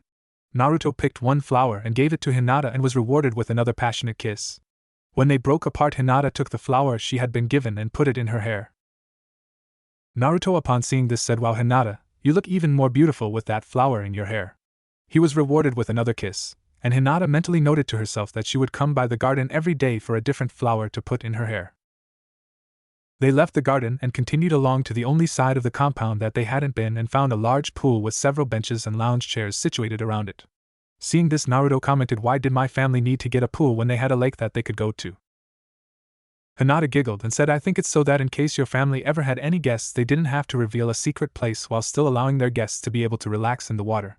Also, the lake doesn't have any sunlight, so girls wouldn't be able to lay in the sun and tan. They then proceeded to reach the front of the compound again and entered the main building. The first place that they visited inside was the clan's library. To say that it was big would be an understatement. The library was absolutely massive. There were thousands of scrolls, and they were all neatly alphabetized and separated by their content type. The jutsu section alone was 3/4 of the library's total contents. Naruto spoke up and said, I don't think that I'd be able to even read through half of the jutsu scrolls in my lifetime, let alone master the jutsus in them. Hinata once again giggled and said, You're forgetting one thing, Rido-kun. We are both Hanyas, so we have all the time in the world. Also, we both know the shadow clone jutsu, so that will definitely speed up the process. Naruto just stood there dumbly and said, Oh yeah, right. How did I forget about that?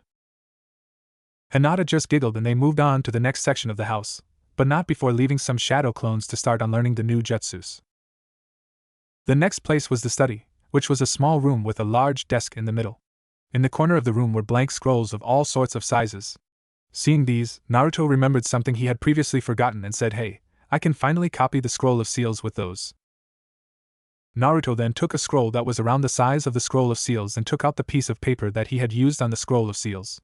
Placing the paper on the blank scroll, he injected some chakra into it, and the kanji on the paper disappeared, indicating that the scroll was successfully copied.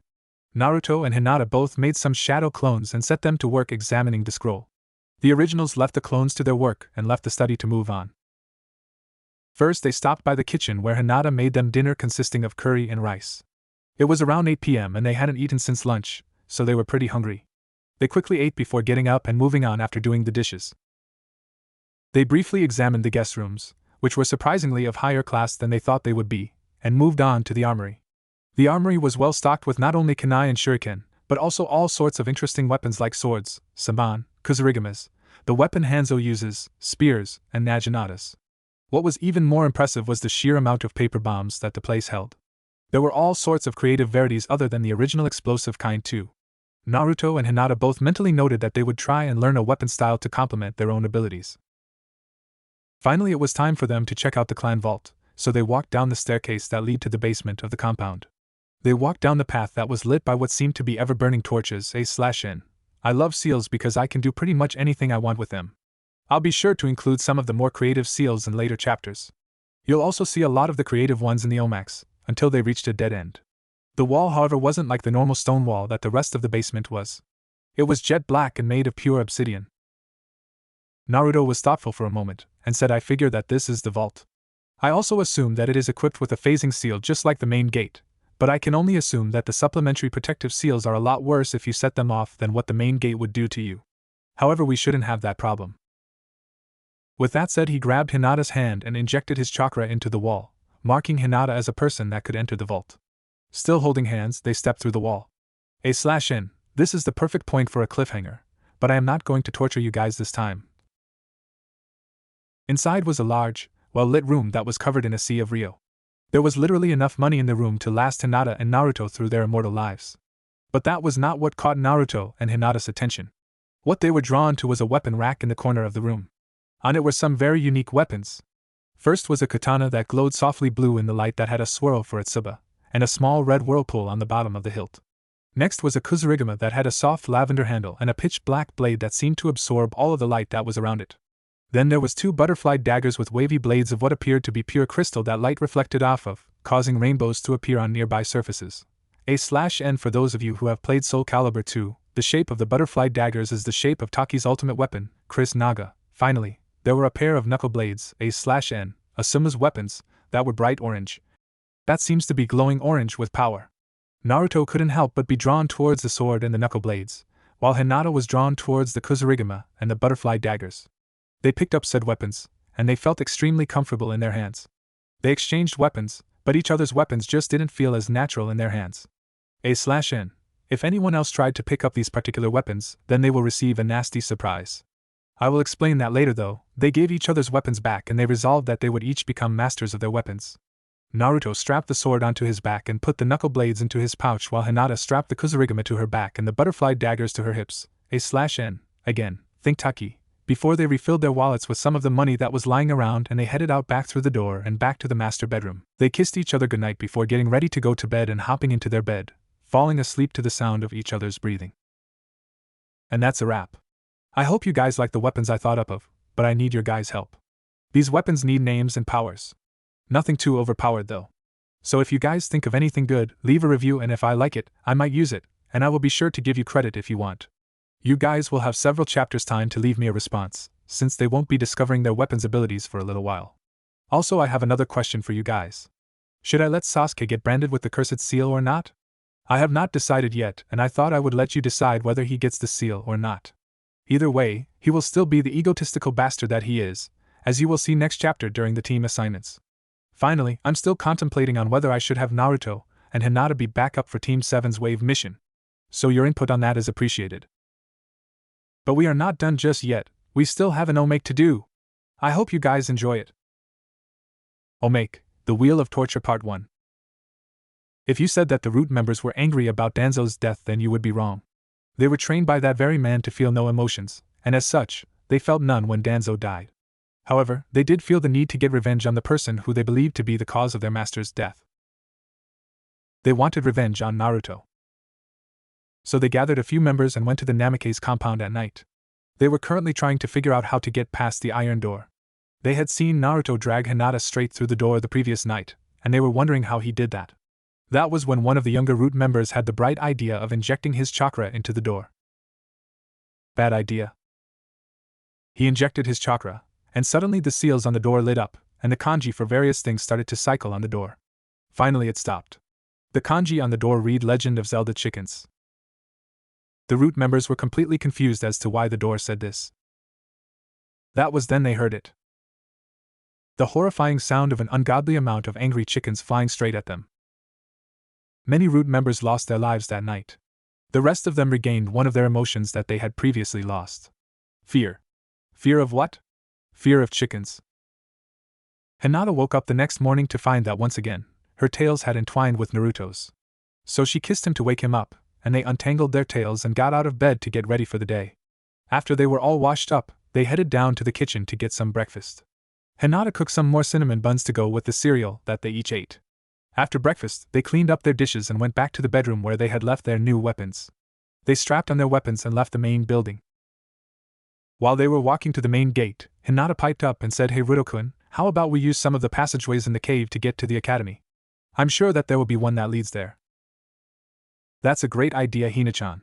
It will be interesting to see where it pops out." With that said, they headed to the cave where they followed the passage until they reached the cavern. Once there, they stopped and examined the map that was carved on the wall. Once they memorized the way they would need to take to get to the academy, they left and started following the winding passageways. In what felt like no time at all, they reached a wall that appeared to be made of the same material that the academy building was. They also noticed that the wall had a phasing seal on it. They also noticed that the seal had the kanji of Naruto and Hinata's names on it. "I guess marking you as a member of the Namake's clan on the front door also marked you on the phasing seals that these passageways lead to. That's convenient," said Naruto. Hinata nodded and then activated her Byakugan to check if the coast was clear for them to walk through without them being seen. It was, and they walked through to find themselves in the middle of a hallway in the academy. They walked towards their classroom, ignoring any confused looks that people gave them, considering that they didn't bother to henge when they left. It was currently 8:30, and they would be receiving their assignments at 9 o'clock. When they got to their room, they both took a deep breath and opened the door. Surprisingly, all of the other graduating students had gotten to the classroom before them. They all turned their heads to the sound of the door opening, and were completely shocked when they saw who entered.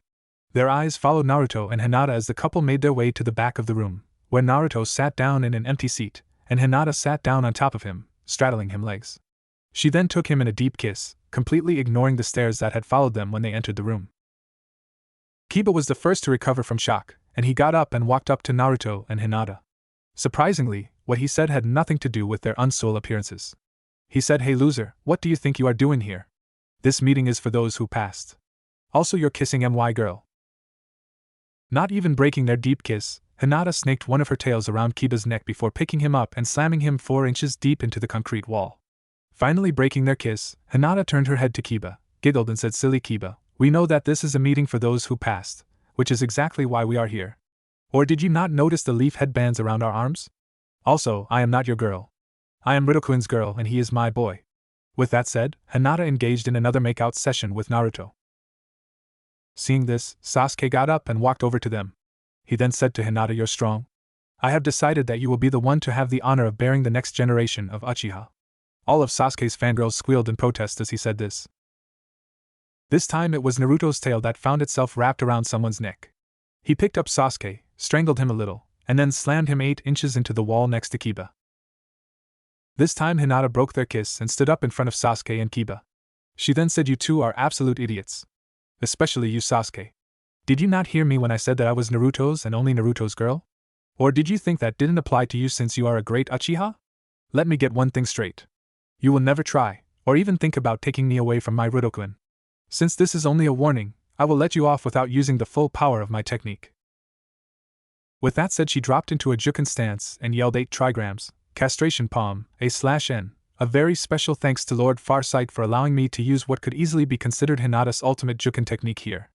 I have told you all before, and I will now tell you again, go check out his crack collection, it's hilarious, before slamming her palm into each boy's crotch. Every boy in the room winced as she did this. Sasuke and Kiba were so far stuck into the wall that they couldn't even bend over in pain. So they did the next best thing. They fainted into blissful unconsciousness. Hinata then turned to Naruto, pouted and said, "Did you have to slam Sasuke so far into the wall? Now everybody will think that you are stronger than me." Naruto quickly apologized by saying, "I'm so sorry, Hina-chan. I was just so angry that he inferred that he would have sex with you that I lost some control. I know that you are stronger," he faltered under Hinata's deep and pout, "are as strong as me." Hinata brightened up and said, "Apology accepted, Rudokuin. As for Sasuke having sex with me, that would never happen, and I doubt that he would even be able to get me to moan with that tiny dick of his. You, however, I'm sure will be getting me to scream your name in no time with what you have under your pants, as soon as I decide it's a good time to ravish you." Naruto turned bright red upon hearing this. Hinata then straddled Naruto again and locked him in another deep kiss. The class was completely silent after this. 10 minutes later, Iruka walked in shouting, "All right, everybody, sit down and shut up." He then realized that the entire class was already in their seats, and already quiet. He then noticed the still forms of Kiba and Sasuke stuck in the walls, and the forms of Naruto and Hinata kissing in the back of the room. It was then that a certain pink-haired banshee decided to speak up and screeched, "Iruka-sensei, Naruto Baka and Hinata assaulted Sasuke-kun." Naruto and Hinata both flinched at the volume of the banshee's voice, and Iruka sighed and said, "Let me guess, first Kiba walked over to Naruto and Hinata, then he probably yelled something about them not supposed to be here. I also guessed that Naruto and Hinata were doing what they are currently doing and Kiba saw fit to say something along the lines that Hinata was his. I also assumed that upon hearing that, Hinata proceeded to slam him into the wall. Next I assumed Sasuke saw Hinata's display of strength and tried to claim her as his own. That probably ticked Naruto off and resulted in Sasuke being slammed into the wall. Am I right?" Naruto broke his kiss, chuckled and said, "Exactly right, Iruka-sensei." Only afterwards, Hinata gave them a few choice before using a low-powered 8 trigrams, castration palm on them, knocking them out. The banshee shrieked again, "See, Iruka-sensei, they assaulted Sasuke-kun. You should punish them." Naruto and Hinata flinched again, and Naruto said, "Hasn't your mom told you by now not to get on our bad sides?" Sakura nodded and Naruto continued, "Then why are you still trying to go against us? We were provoked and rightfully defended our honor. Also, would you like to know why your mom is currently in a huge amount of pain?"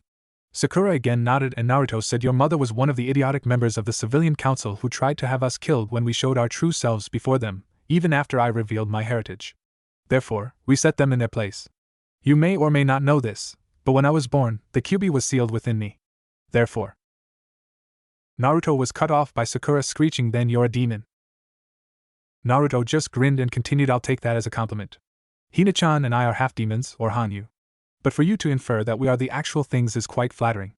Anyways, I merged with the Kyuubi when I was 5, and also marked Hina-chan as my mate at that time, transforming her.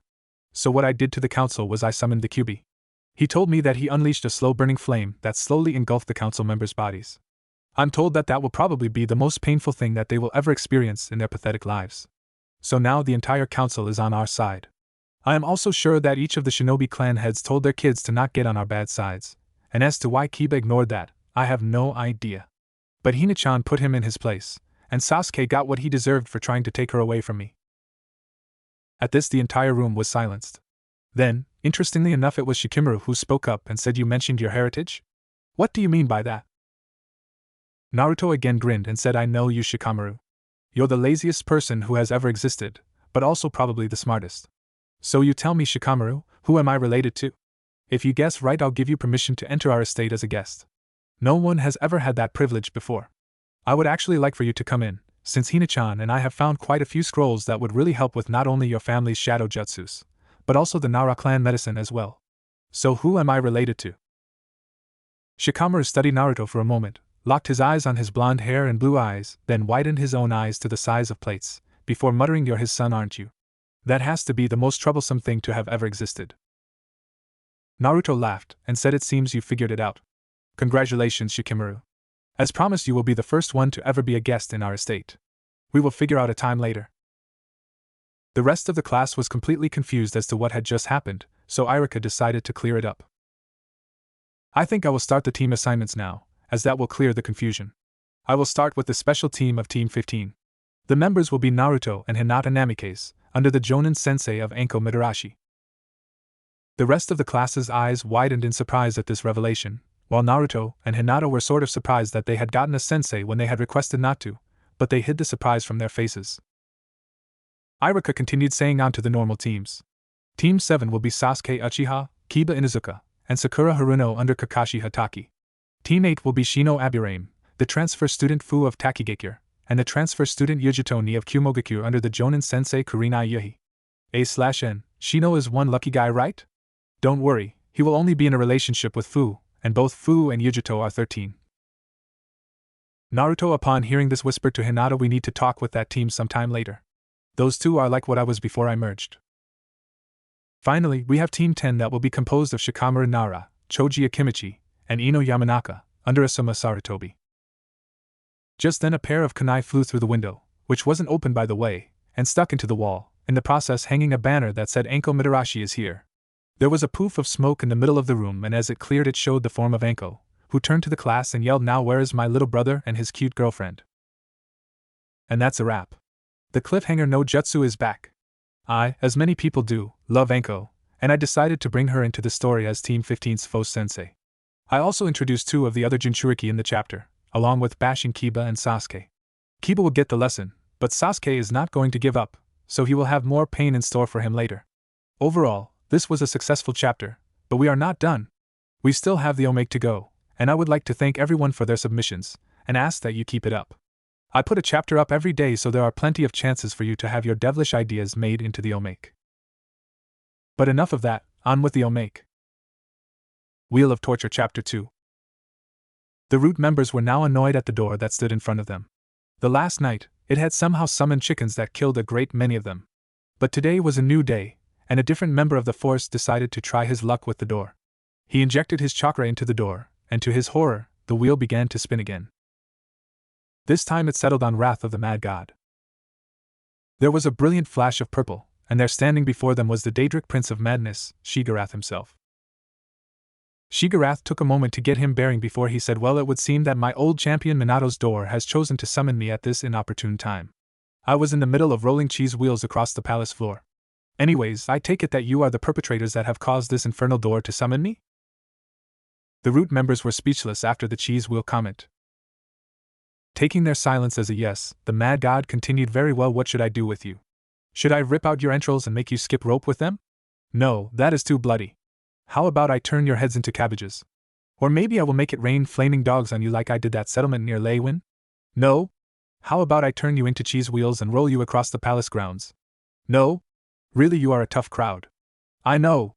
I will ask Haskell what he thinks I should do to you." He snapped his fingers and there stood Haskell. He then asked, "So what would you recommend that I do to these humans?" Haskell dully responded, "You have not transformed anyone into cinnamon buns in a while, sir. It would be a dreadful shame if something were to happen to your title as a cinnamon bun lover." "A marvelous idea, my dear Haskell. I have not transformed anyone into that recently, and I've decided that I will give the mortal world a little present. I will leave the cinnamon buns here for anyone to find and eat." "You are definitely most generous, my lord. Truly this plane is not worthy of your kindness."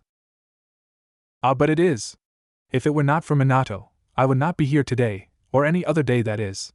But come now, Haskell, we really must be going. Those cheese wheels won't roll themselves." With that said, he snapped his fingers and vanished in a flash of purple. All that was left of the Root squad was a steaming platter of fresh cinnamon buns. Naruto and Hinata were completely ignoring Anko's flashy entrance by kissing in the back of the room. Seeing this immediately annoyed Anko, so she took a kunai out of her pouch and threw it straight at them. Naruto deftly caught the kunai with one of his tails and threw it back in front of her. This annoyed Anko even more, but she kept her cool since they were at least paying enough attention to actually stop her attack. So she shouted, "Okay, that's enough of that, you two. You can do that later, so meet me on top of the roof in 5 minutes." With that, she shined off in a swirl of leaves. Finally breaking their kiss, Naruto said to Hinata, "Well, I guess we should see what this about. We can continue at home later." They then shined to the roof, not in a swirl of leaves, but in a swirl of blue flames. The rest of the class was shocked that both of them knew the shunshin. Not only that, but they had used flames instead of leaves. Roof of the academy. Naruto and Hinata arrived in a swirl of blue flames to find Anko waiting for them, eating a stick of dango. She nodded at them approvingly, and said, "You both know the shunshin? I'm impressed. But now to business. I'm sure you have some questions for me?" Naruto nodded and said, "Why are you our sensei? We already have one and we both requested that we be given no one else." Anko grinned and said, "Well, little brother, it's quite simple. I am your official sensei, as one is needed for you two to officially be a squad. Did you think that the Hokage was going to come clean and say that the Kyuubi was your sensei? That would never fly with the higher-ups, even though you have the council in your pocket. Also, you need a physical person to be there as your sensei if you wish to take the Chunin exams. Besides, the Hokage had to pull quite a few strings to get you into the first ever two-man squad. By the way, what did you do to get those idiots in the council on your side? I've only heard that you did something violent to get those idiots to see sense." Now it was Naruto's turn to grin as he said, "Sorry, big sis, but that's classified. Although I'm sure you heard the short version of what we did when we told the Banshee." That was the short version. Wow. I said it before and I'll say it again, but you should really think about joining the T&I department. We could use someone of your caliber," said Anko. "Anyways, on to business. Normally I would have you take a test to see if you are truly worthy of being a genin team, but as you two are a special case, I see no need to conduct said test. From what I get the impression of, you two are already high Chunin to low Jonin level already." Naruto said to Hinata through their mind link, "More like high Jonin to Kage level. But Anko doesn't need to know that before saying to Anko, so since you are our official sensei, will you need to be there for our missions?" Anko was thoughtful for a moment before she said, "I don't think that I will need to be there. You kids can handle yourselves. The only reason I'm here is to keep the other genin squads from asking questions. So now that that's done, I'm going to take my leave and get some more dango. You two can have fun doing whatever you want. If you ever want any training in poisons though, don't hesitate to ask." With that she shined away to get some more of her precious dango.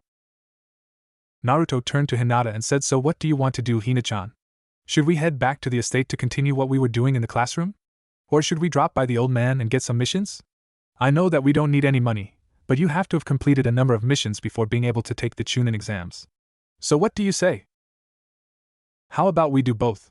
We can drop by the Hokages to get a few missions, then create some clones to do the missions while we head back to the estate so we can continue."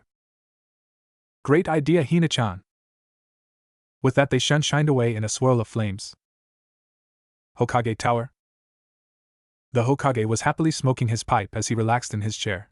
Sure, what Naruto and Hinata had done to the council had resulted in an astounding amount of paperwork, but it was worth it in his eyes. For one, he got to watch the council get put in their rightful place, which is something he should have done a long time ago. Second, and by far more important, Naruto had told him the secret to defeating the Hokage's bane. If he had not learned this, and he got the amount of paperwork from that incident that he did, he would be drowning in paperwork for at least a year. But that was not the case. Thank the log for shadow clones. How he had not thought of using them before was beyond him, but now that he knew, he had so much time on his hands to do what he wanted. He was half tempted to take a S-rank mission for the fun of it, but the council would never allow it. So there he was sitting in his chair, almost bored. But he could never truly do nothing for long enough to become bored because there was always someone who would appear through the window to ask something of him. It was while Hiruzen was contemplating these things that Naruto and Hinata appeared in a swirl of blue flames. Hiruzen looked up at them and said, "I see that you too have learned the shunshin. Very impressive for a fresh genin."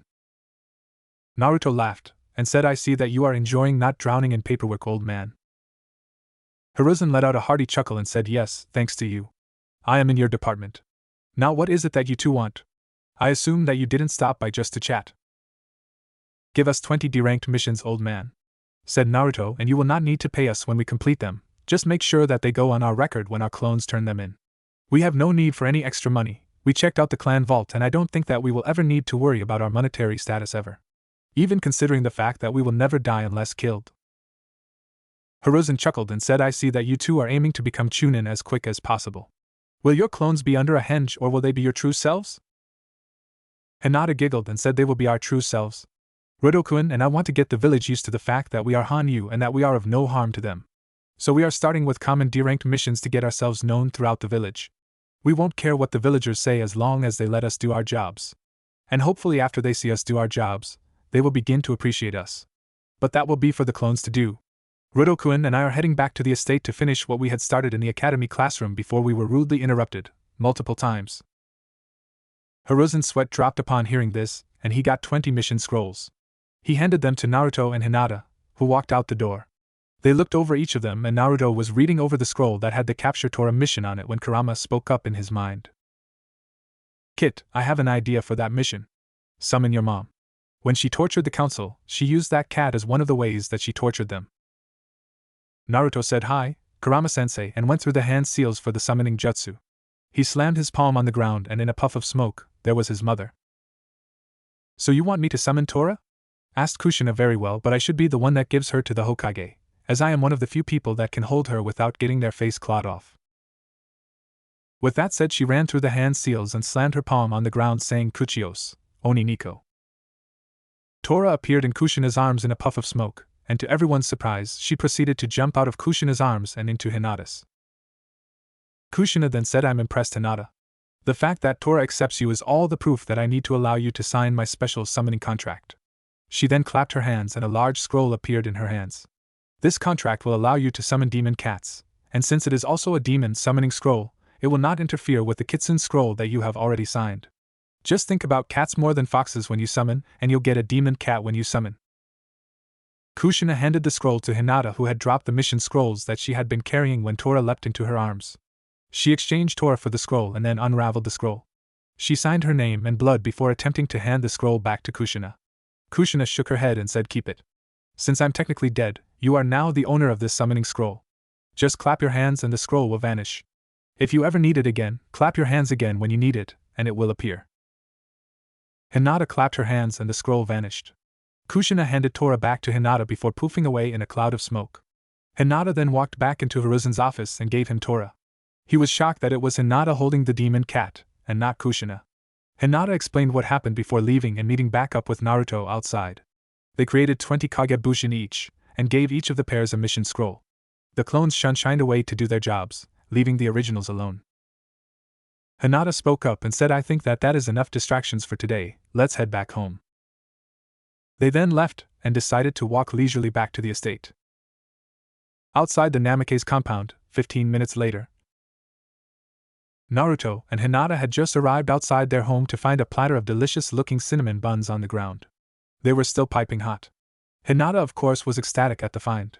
She took one of the buns and took a large bite out of it, /n. This is not cannibalism. Shiogarath completely turned the root members into cinnamon buns. There is no trace of humanity in said buns. These are delicious, she remarked. You have to try some of these, Rudo-kun. Just then there was a large flash of purple, and standing there in all of his mad godliness, was Shiogarath himself. He looked to Hinata and said finally, a fellow cinnamon bun connoisseur who likes my tastes and flavors. That means that I won't have to make you skip rope with your entrails. Instead, I'll give you a gift. He snapped his fingers and Hinata got a glazed look on her face. Naruto was completely startled by the sudden appearance of this man, and was only snapped out of his shock by the blank face that Hinata had. He said to the strange man, who the hell are you? And what did you do to my Hina-chan? Shiogarath laughed and said, who am I? Well, you, my dear friend, can call me Shiogarath. Or you can call me Anne-Marie, but if you do, you will enjoy watching me skip rope with your entrails. As for what I did to your mate, well, I gave her a gift. She should be coming back around completely normal if she accepted my gift, and if not, well, let's just say her mind will be more twisted than a twister. At that moment, Hinata snapped out of her trance and looked at Shiogarath and asked, excuse me, Shiogarath-sama, but can I really do that now? Oh, you Japanese people and your silly honorifics. I'll be taking none of that, thank you very much. As for you being able to do that, why don't you practice on this cabbage? Said Shiogarath before he snapped his fingers, conjuring a cabbage. Hinata then snapped her fingers, and the cabbage turned into a steaming hot cinnamon bun. Hinata squealed with delight before running over to the bun and taking a huge bite out of the bun. A bit cabbagey tasting, but still very good, Hinata remarked to herself. Shiogarath laughed in amusement before saying, "Excellent, you can now turn objects into cinnamon buns. Since you are still a wee bit inexperienced, the bun will take on a little bit of the flavor of the object it had been. But that will go away with practice. Now I have to get back to my palace before the Orioles and Mazkins start to kill each other. But first I have to say that you," he pointed at Naruto, "are the splitting image of your father, minus the fox features of course. But I have to say, those features have given me a wonderfully horrible idea of a new chamber that I could add to Zedillion. That place has been busy nonstop ever since your father reactivated it, and the other chambers are starting to get a bit boring." Naruto immediately perked up upon hearing about his father and asked, "You knew my father?" "How?" "Of course I knew your father. He was only the champion of my realm. In fact, I would not be here today if your father hadn't chosen to reject the title of Mad God after he defeated myself. I would have been him, and he would have been me, but he chose to split off from the power of a god and recreated me. So without him, there would be no me. So I am eternally grateful to Minato for not only stopping the Grey March, but also for giving up godhood so that I could be me once again. But I really must be going. I have so little things to do, and so much time to do them." With that said, Shiogarath disappeared in a flash of purple. Naruto just stood there dumbfounded, until Hinata snapped him out of it and dragged him inside. They then went to their bed where they proceeded to make out. The rest of the day passed slowly by as they entertained themselves by training, reading through jutsu scrolls, or just relaxing by the poolside. Life for Naruto and Hinata Namikaze was currently very good. And that's a wrap. I'm sorry for those of you who had no clue what I was talking about with Shiogarath, but all I have to say for you is that you should probably buy Oblivion and its expansion, The Shivering Isles, and play through them. They are absolutely amazing. You will also then know exactly what is going on with what I referenced.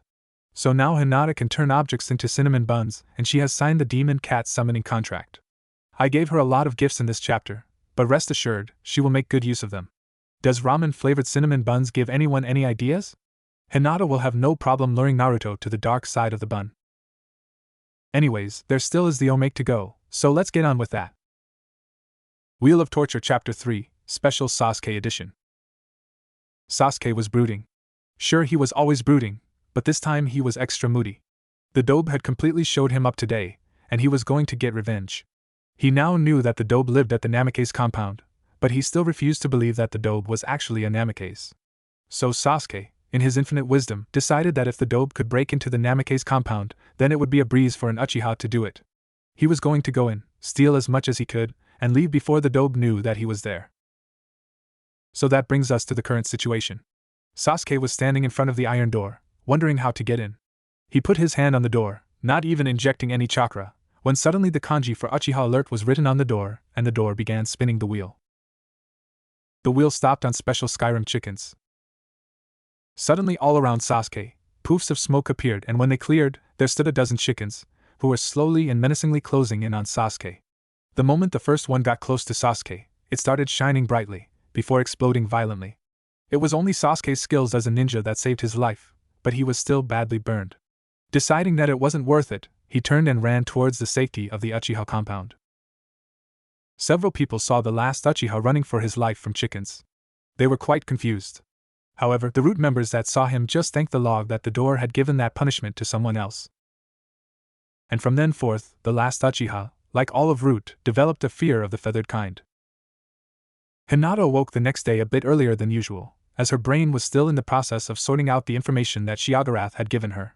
Apparently, Shiogarath had deemed it necessary to fill her head with a lot of useless, or so she thought, facts, and also gave her a few more gifts than just the cinnamon bun one. Such as the fact that the max speed of a rolling 6-pound cheese wheel was 20 miles per hour under the right conditions. Hinata untangled her tails from Naruto's without his help. She was only able to do this since one of the random gifts was how to untangle any knot, and went and showered. She then got dressed and set out for a walk. She visited the garden and remembered that she told herself that she would wear a flower in her hair, so she picked out a pretty lavender one, and put it in her hair. She then headed back to the master bedroom. Hinata arrived to find Naruto getting dressed, so they headed down to the kitchen together. Hinata had a devious idea of what to make using her new powers, so she told Naruto to wait outside while she made breakfast. Inside the kitchen, she set to work. She put on a huge pot of water on the boiler, and prepared some ingredients. She then proceeded to make her special homemade ramen. When it was all cooked, she separated the ramen into 12 bowls. She snapped her fingers and instantly all of the ramen in the bowls was transformed into delicious cinnamon buns. Hinata made some rice to go with the buns, before she called Naruto into the kitchen. Hinata saw that Naruto was disappointed at the apparent lack of ramen when he was sure that he had smelled it, and she said, "You really have to try the buns, Ruto-kun. They are extra special today." Listening to his mate, Naruto took a big bite out of one of the buns and his eyes widened at the ramen flavor. He quickly devoured 4 more before saying to Hinata, "I don't know how you made these and I honestly don't care. All I know is that these are probably the most delicious things in existence."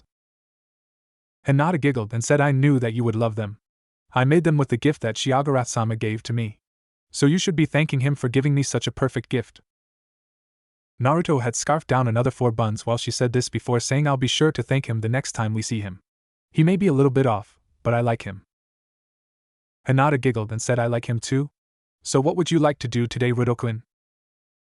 Naruto was thoughtful for a moment before he said, "I would like to visit Team 8.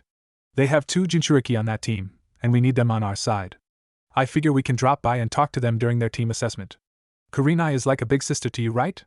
Do you have any idea when and where she would hold her assessment?" Hinata thought for a moment before saying, "Yes, she is my unofficial Nei-san. As for the time and place, I would have to guess 9 o'clock and training ground 8. That was where and when she took me to privately train back when I was with them." She said them with a large amount of venom in her voice. "Okay, it's 8:45 now, so we should head out."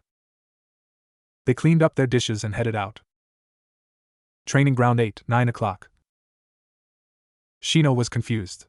While he liked his team just fine, as he felt he might be able to open up a little bit to them, he was confused about the lime-haired girl that was chatting animatedly to their other teammate. For some reason, Shino's bug seemed to be drawn to the girl. He couldn't figure out why, other than for some reason she had a bit of odd chakra. But the weird thing was the other girl on his team also had odd chakra, but his bug seemed to not care about her. So Shino was standing there trying to figure out the enigma that was the girl named Fu, when Kurenai appeared in a swirl of leaves. "I'm glad to see that you 3 are punctual. To be late for a mission is a crime in my book," said Kurenai while thinking of a certain book-reading jonin. "So today is the day where we see if you 3 are truly ready to become genin. I hope for your sakes that you do well. Today's test will be..." Kurenai was suddenly cut off by Fu and Yujito suddenly whipping around and standing at the ready. "What is it, you two? Your files never said anything about you two being sensory types. And I don't sense anything off," said Kurenai. Yujito never took her eyes off a piece of air when she answered, "We aren't sensory types. But I suddenly got the feeling like I was in the presence of someone familiar." "Same," agreed Fu. Suddenly a giggle rang through the air and a cute voice said, "Ah, they figured us out, Ruto-kun. I guess you were right when you said that the illusion would be of no use against people like us." With that, the illusion faded away, revealing Naruto and Hinata standing a few feet away from Team 8. Naruto grinned and then pointed at Fu and Yujito and said, "We both know what you two are, and I'm assuming that the other members of your team don't know, and that has to change. You two both know what Hina-chan and I are, since you were there in the academy when we told everybody. So Hina-chan and I have 2 questions for the both of you. 1. How much contact have you been in with your tenants? And 2. Would you like to become what Hina-chan and I are?" Both Fu and Yujito were dumbfounded. How did this couple know their secrets? No one other than the Hokage knew that they were Jinchuriki. So Fu spoke up and said, "How do you know about that? The only person who is supposed to know that is the Hokage." Naruto laughed and said, "Duh, I was like you two are. So of course I recognize another one of my kin. Besides, if you two were not what you are, you would have never have been able to sense us through our illusion." Kurenai chose to interrupt at this point and said, "What are you talking about, Naruto? What do you mean that they are like you were?" Naruto smiled and said, "Well, the easiest way would be to show you all." With that said, he clapped his hands and everyone there fell into unconsciousness. Shared mindscape. Shino and Kurenai woke up to find themselves in a blank expanse of space. They looked around and were immediately fearful for their lives. Standing around them in a circle were Naruto, Hinata, Fu, and Yujito. But that was not what scared them. What scared them was that behind Naruto and Hinata was a 9-tailed fox. They then looked at Fu and Yujito and were completely surprised. Behind Fu was a giant beetle with 6 wing-like tails and a 7th normal tail. Behind Yujito was a large cat with 2 tails that seemed to be entirely composed of blue flames. They were equally surprised when the fox behind Naruto and Hinata started to speak. "Chome Matatabi, it is good to see you again. Now I would like you to kindly answer the question that my kit asked your containers," said Kurama. Matatabi spoke up first and said, "I have taken care of my kitten ever since she was left an orphan when her mother died. She has decent control of my powers and I am her mother figure. I speak with her every day." Kurama nodded and said, so you chose the direct approach. Very well, what about you, Chome? I, the lucky number 7 Chome, have chosen to only help Fu when she was in danger of dying. She knows that I'm inside her, but I don't interact much with her. If I may ask, Kurama, what approach did you take with your container? I can see that you two have merged, but I am indeed curious as to what would make you choose to do that. I would have thought that you would have been too proud to ever accept a merge. Kurama laughed and said, I took the same approach that you did. I appeared when he was in danger to save him, but he did something so ridiculous that I offered him the chance to merge. Then he did something even more ridiculous than the first. Oh, so what did he do? Asked Matatabi. Kurama again laughed and said, the brat stood up to me. And then after he accepted the deal to merge to save his vixen's life, he actually asked what my name was. No one had ever asked my name before. That's what made me really respect the kit. Naruto then interrupted the beasts and said, while I understand that you haven't seen each other in a long time, can we get to the reason that we are here? I want you two, he pointed at Fu and Yujito, to merge with your bijou. Chome then spoke up and said, and why should we listen to you? Kurama spoke up and said, if you think that the container gets all the perks when you merge, then you would be dead wrong. First, you wouldn't be stuck behind a seal all the time. You would have free range in your container's mindscape. Second, your container would be able to summon you to the real world. I have to say that it feels excellent stretching your legs after being stuck in a seal for so long. And third, you get a Hanyu form that you can take whenever you want, so you don't have to be stuck in such a large body all the time.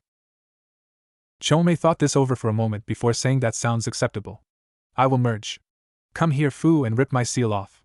I promise that I will not take over. Fu looked at Naruto and asked, what will I get if I merge with Chome?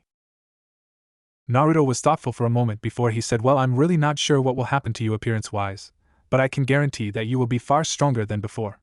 Also, if I am correct, you will be able to share your power with one other person. For Kitsune Hanyas that happens through the mate mark, but I have no clue how it will work for you with Chome being an insect. The only cons are that you will be quite noticeable as someone who isn't normal. Fu then walked over to Chome and said, I'll do it. Her seal appeared in front of her, and she ripped it down. There was a bright flash of lime green chakra, and when it died down it revealed the new and improved Fu. She was 18 now, and the only change that was obviously from Chome were the 6 yellow and red wings that grew out of her tailbone. She had grown slightly taller, and her were straining uncomfortably against her tight shirt. How they didn't rip through the shirt, no one knew. She previously had B cups, but they had grown into D cups from the change. She quickly used the demon henge to change her back until she could get new clothes. A/N, the demon henge actually changes your body unlike the normal henge, which is just an illusion. Shino had turned bright red upon seeing the new Fu. While he now understood why his insects were so interested in her, now he felt like he should follow whatever she said to do. That and his physical reaction to Fu's new body left the normally emotionless man struggling to gain control over his emotions. Fu laughed at Shino as she understood exactly what was happening to him. She had just become a queen of insects, and since Shino had merged his body with insects, he was struggling to control the urges to obey the queen. She came up with a brilliant idea and said to Shino, I am now a queen of insects, so I understand that you will want to follow me and do whatever I say. However, this would mess up our team dynamics, so I'll cut you a deal. I'll make you my king, so that you won't be affected by my aura. Also, I like you, and I think you are cute, and I can tell by the physical reaction that you're having to me that you obviously like me, so it's a win-win for both of us. Shino just nodded, and Fu walked over to him and scattered dust from her tails all over Shino.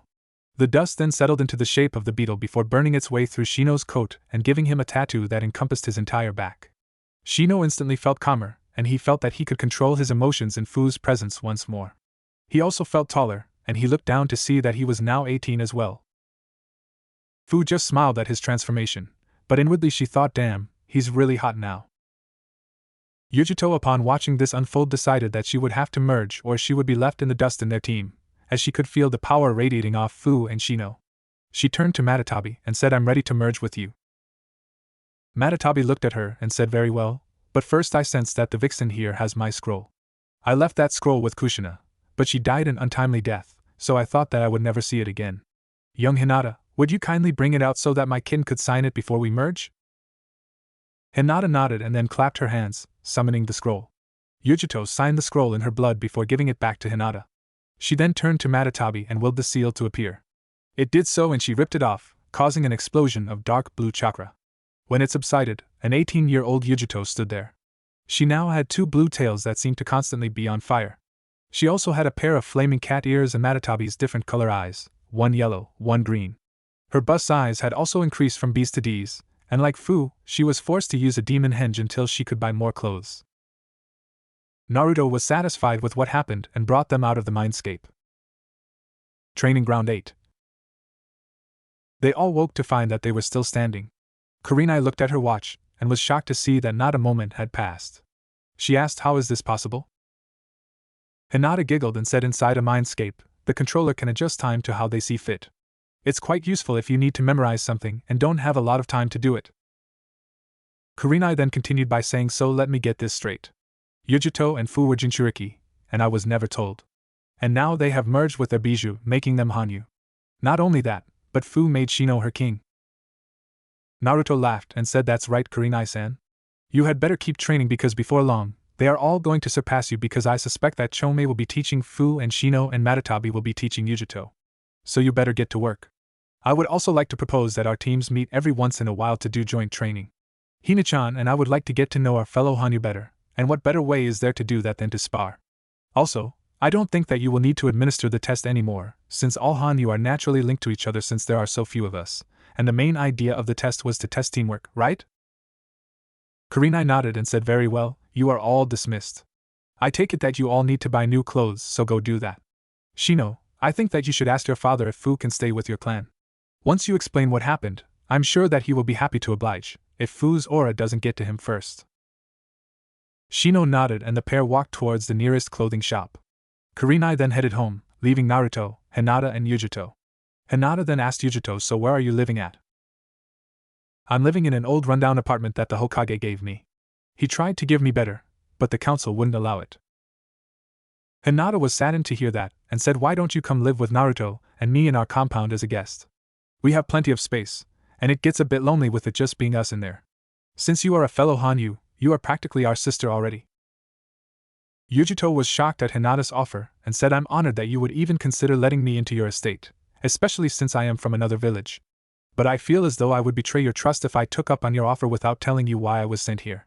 Kumo sent me as a spy to find a Hyuga that we could capture during the upcoming Chunin exams.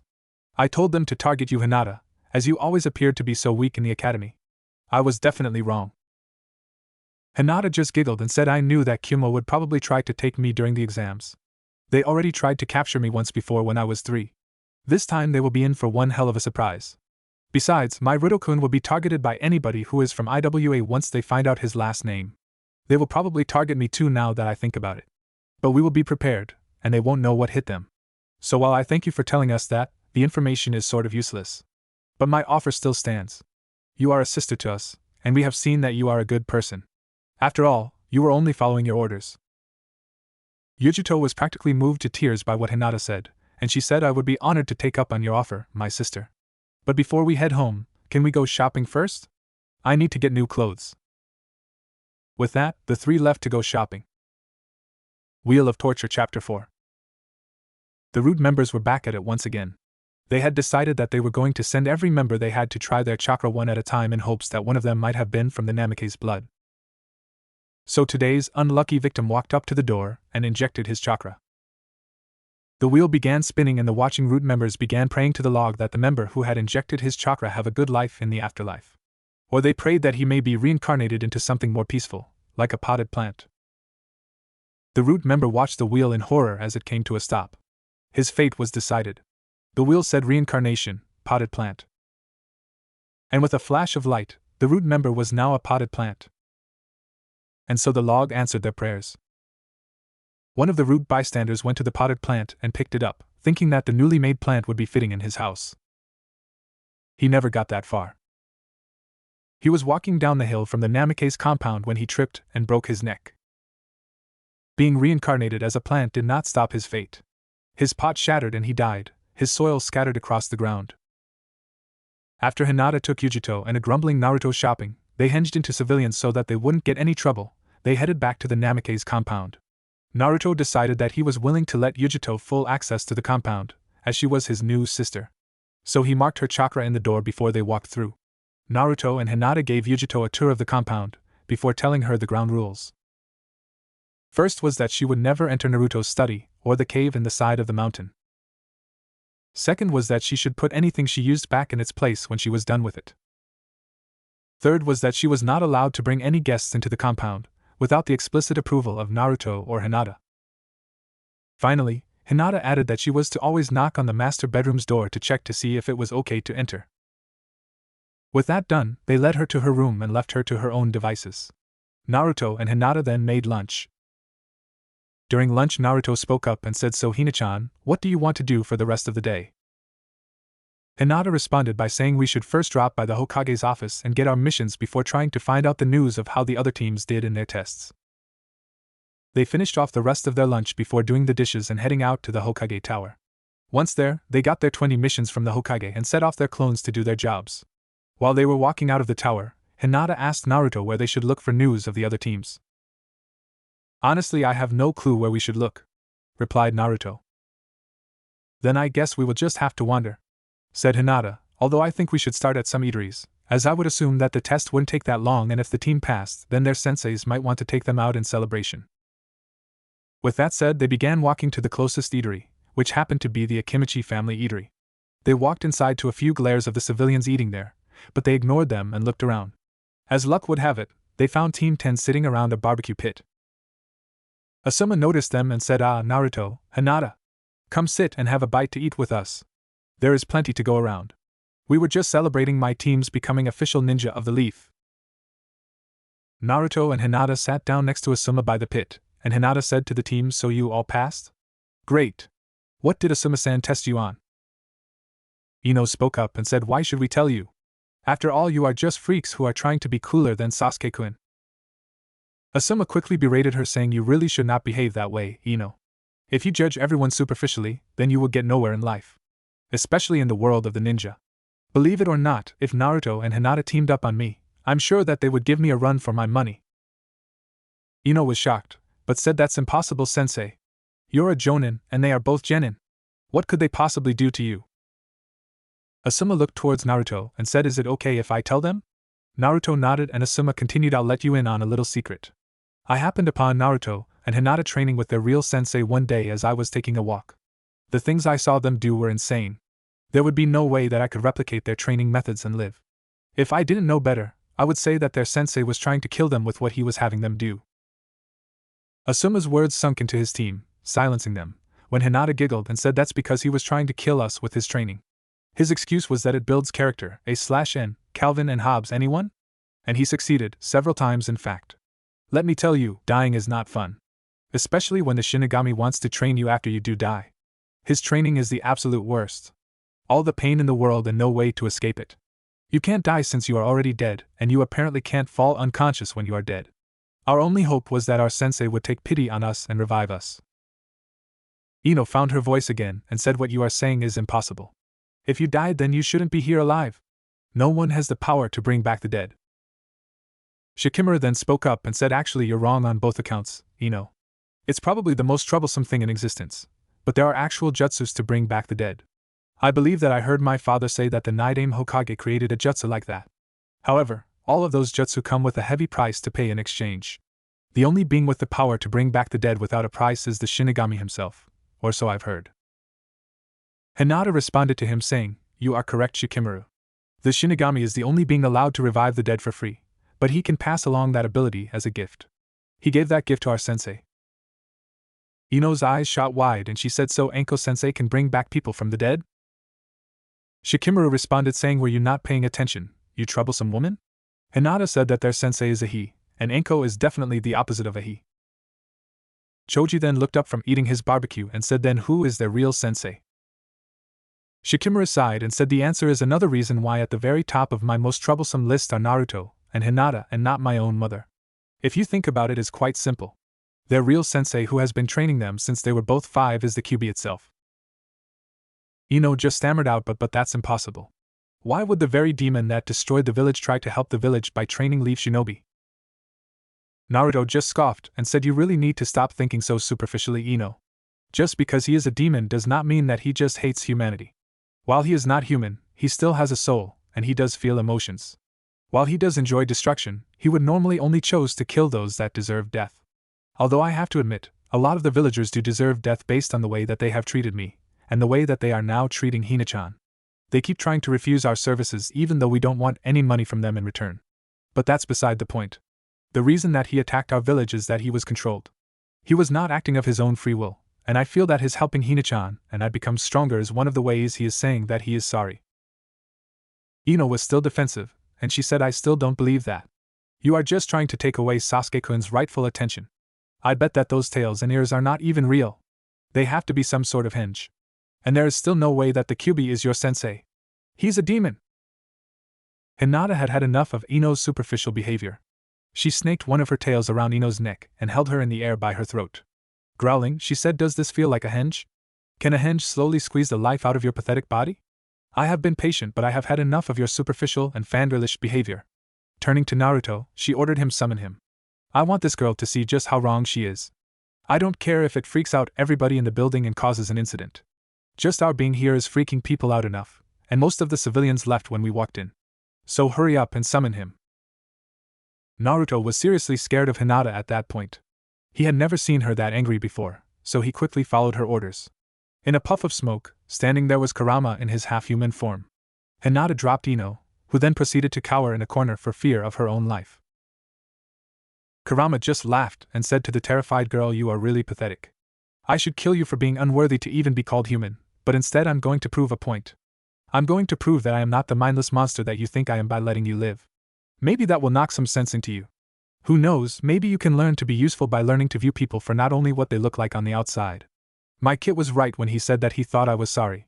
I truly am sorry for what I did to your village, but if truth be told, I shouldn't have to be, since it was one of your village's own precious Uchiha that controlled me into attacking the village. So while I could rightfully slaughter you all, I am instead helping your village become stronger than it ever was by training the strongest Hokage and his wife that ever existed. So get it out of your pathetic head that I am mindless and evil. I am on your side, and will be so long as you never harm my kit and his vixen. Also, stop chasing after that stupid brat with the duck's ass on his head. He will never go anywhere in life if he stays like he is, so you might as well not drag yourself to his level. You have potential, but right now you are just a pathetic fangirl. Get it out of your system, train hard, and work with your team so that you will make a name for yourself. The civilians that had stayed even though Naruto and Hinata had entered the establishment were about to run out when they saw who Naruto had summoned, but when they heard Kurama start talking, they couldn't help but feel that they had been too judgmental of Naruto, Hinata, and the Kyuubi. They left that day changed people. Asuma turned to Kurama and said, thank you, Kyuubi-sama. When I watched you train Naruto and Hinata all of those years ago, I knew that you were trying to help them so that they could reach their goals. Ever since that day, I have learned not to judge things superficially, and I hope that Ino will reach that realization with what you have said to her. For that I am truly thankful, and hopefully this will mark a new start for my team. The only reason that I was able to pass them today was that Shikamaru managed to convince Ino to help him with his plan was by offering to get a piece of Sasuke's clothing for her. I hope that now she will stop being a fangirl and will now focus on becoming stronger. Ino snapped out of the state of shock that she was in upon hearing these words, stood up and looked Kurama in the eye and said, I was wrong about you and wrong about the whole way I viewed the world. Your words have made me see the truth. I will stop chasing after Sasuke, as I realize now that while I have done everything that I could to get him to even acknowledge me, he never did. He isn't worth my time. For this, and I can't believe that I am actually saying this, I am in your debt, Kyuubi-sama. Kurama let out a loud laugh and said, you snapped out of your shock quicker than I would have thought. You are strong, girl. It was only your attitude towards the world that had made you weak. But now I must ask you, what is your new goal? Ino answered without hesitation, saying to help my team become the next and greatest Ino Shikucho trio. Kurama once again laughed and said, that is a fine goal. Keep it in your heart, and you and your team will become strong. I have done my job now, and I figure that I should get lost before something bad happens, so I will leave you all now. With that said, he poofed away in a cloud of smoke. Ino then turned to Hinata and said, I'm so sorry, Hinata, I was acting so stupidly before. Can you forgive me? Hinata giggled and said, of course I can. Now that you realize your mistakes, there is no reason not to forgive you. All you needed was for someone to snap you out of the state of mind that you were in, and who better to do that than the Kyuubi? He is very good with words, but he is very blunt about the truth. Ino laughed and said, I know. But the sad thing was that what he said was the exact truth. I will need to work hard from now on to change that truth. Naruto looked to Hinata and said, well, Hina-chan, I think we are done here. We still have to find out what happened with Team 7, but I really don't want to speak to any of the team's members about it. So I suggest we find Kakashi. He is an old friend of mine, as when he was in Umbu, he helped save my life from the villagers a few times. I know exactly where he will be. Alright, Ruto-kun. After we talk with Kakashi, it should be around dinner, so how about we go on a little date afterwards? We haven't had an official one yet. They said their goodbyes to Team 10, before shining away to the Memorial Stone. Memorial Stone. Kakashi was standing at the Memorial Stone, contemplating the day's events when a voice called out at him and said, "Hey Kakashi-san, still moping about the past, I see." He turned to see Naruto and Hinata walking towards him. "Actually, I was thinking of how today's test went today," replied Kakashi. Naruto chuckled and said, "So you were moping about the test? So how did those three do?" Kakashi sighed and said, "In all honesty, they shouldn't have passed." Hinata asked, "Then why did you pass them then?" "Because if I didn't pass the Uchiha, then the council would kill me. They love that boy and I can't see why they do. He is just a stuck-up brat who thinks he owns the world." The excuse that I came up with to let them pass was that Sakura followed Sasuke's plan perfectly, and Kiba actually saw the sense that he would need to team up with them if he even wanted to stand a chance. I also ended up tying Sasuke to a log and left him to watch his teammates eat lunch as part of the teamwork test, and I suspect that it was only Sakura's undying devotion to him that allowed them to pass that part of the test. Ironically, it was Kiba who showed the most potential of those three. His teamwork with Akamaru was superb. Naruto sighed and said, "I figured that you would be forced by the council to pass them, but I am surprised to hear of Kiba's potential. Maybe if he could figure out that women are not objects, then we could actually see eye to eye. I'm still willing to give him a chance, even after what he did in the academy.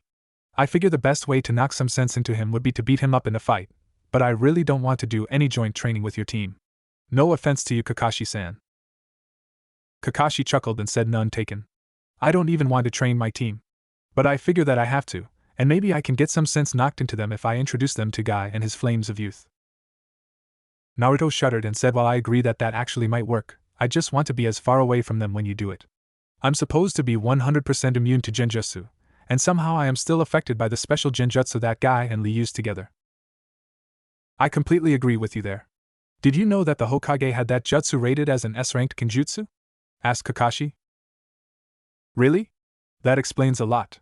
Anyways, Hina-chan and I have a date to go on, so we have to go get ready for that.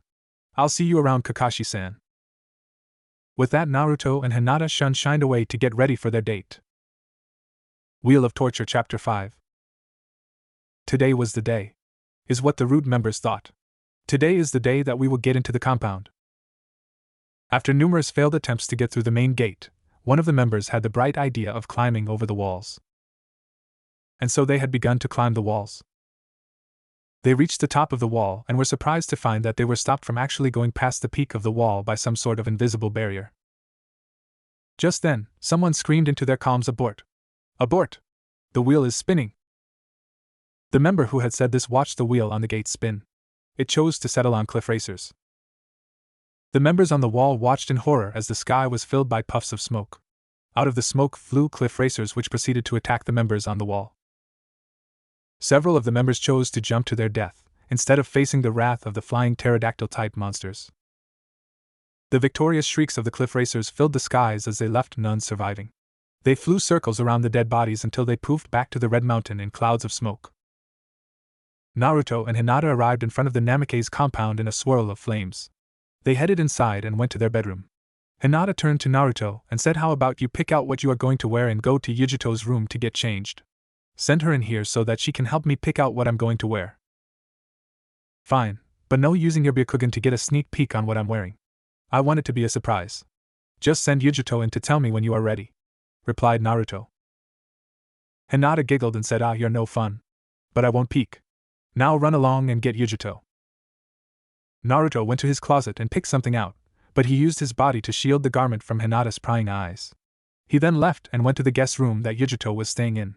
He knocked on her door and waited, hiding his choice of clothes behind his back. Yujito poked her head out and said, "What do you want, Nai-san?" "Hinata and I are going on our first date, and she wants your opinion on what she should wear. We both want our choice of clothing to be a surprise, so I'm going to change in your room, while you help Hinata with whatever she needs help with," replied Naruto. Yujito squealed with delight and said, "This is your first date? Then she'll really need to be wearing something special. I'll go help her right away. I hope you chose something decent too." With that, Yujito raced off to the master bedroom. Naruto stepped inside Yujito's room and got changed. He started watching TV until half an hour later someone knocked on the door. He answered and found that it was Yujito. She said Hinata is just finishing up putting on her makeup. Why don't you go to the gate and wait for her there? By the way, if you weren't committed to being Hinata's, then I would go out with you given what you look like in those clothes. Naruto chuckled at the compliment and said sorry Nasan, but Hinata is my one and only. But thanks for the compliment. I'll head to the gate now. With that said, he took his leave. He headed to the gate and waited at it, examining some of the torture seals on it to pass the time. 5 minutes later he heard a soft "Rudokuin?" He turned and his jaw dropped at what he saw. Hinata was wearing a sleeveless red sundress that hugged her curves quite nicely. The sundress had a flower motif along the hem of the dress, and was cut low to reveal Hinata's cleavage. She still wore her fox pendant around her neck that rested on her breasts. She wore a pair of lavender heels on her feet. She had a red flower tucked into her hair, which was still in its usual let-down position. She had a small amount of makeup and had a light red lipstick on her lips. You look amazing, Hina-chan, said Naruto. Hinata giggled and said, and you look quite handsome yourself, Rudokuin. Naruto was wearing a dark blue kimono that had orange tendrils snaking up from the bottom.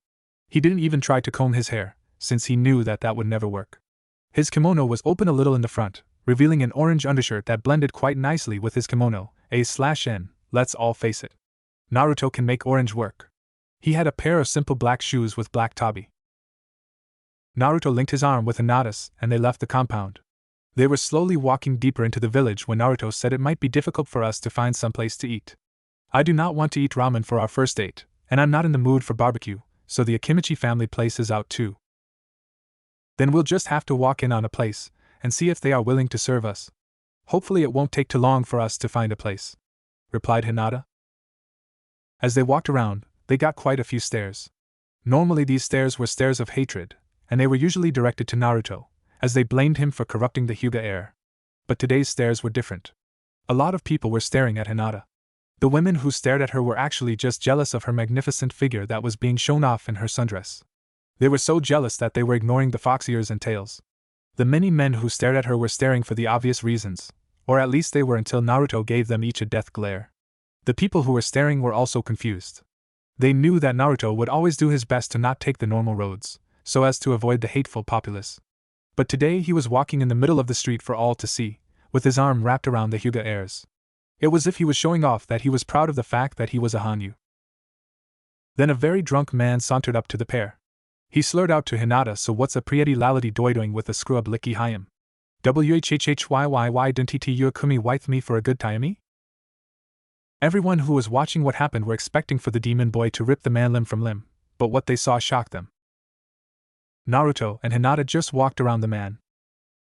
Seeing that he was being ignored, the man turned and grabbed Hinata's wrist, saying "Hiya."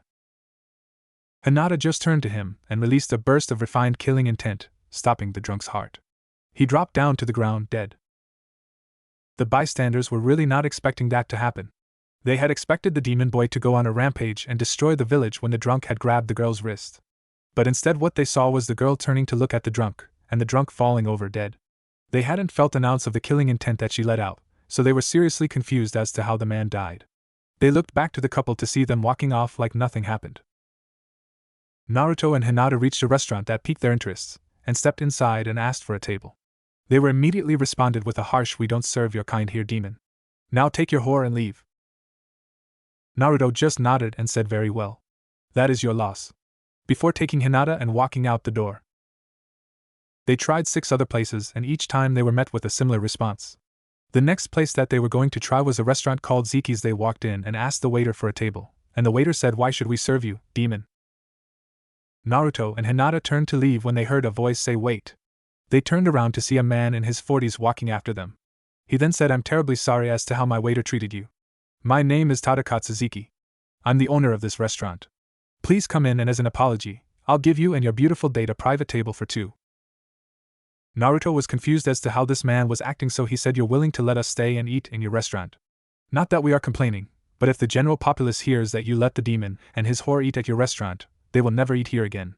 While we appreciate your offer, we do know that your restaurant is newly opened, and we would hate to be the reasons why you got shut down due to lack of business." Mr. Ziki smiled and said such concern for others' welfare is exactly why I should serve you. You see, while I am new to this village, I have heard all of the rumors concerning you too. Unlike everyone else though, I know that they are false. While I did believe them at first, I was there when you summoned the Kyuubi and the Akimichis this afternoon. I have got to say, for being a demon of destruction, his speech to that little girl was damn convincing. It had the same effect on me as it did that girl. I will no longer look at things for what they will appear to be. Therefore, I will be happy for you two to eat at my place. Naruto grinned and said, so you saw that? Well, I'm glad that you did, because now you have 2 hungry customers. And I will be sure to come back here with my Hina-chan again for our other dates. Hinata giggled and added, and you really don't have to worry about others leaving because of our reputation. Even if they do leave, you will have more than enough money to keep going on. While we may not look like much, my Rido-kun can easily out-eat several Akimichi members at once, and I can actually keep up with him. We have more than enough money to pay for whatever amount of food we eat. So don't you worry about other civilians. We are also both personal friends with the Hokage, and we will put in a good word for you to him.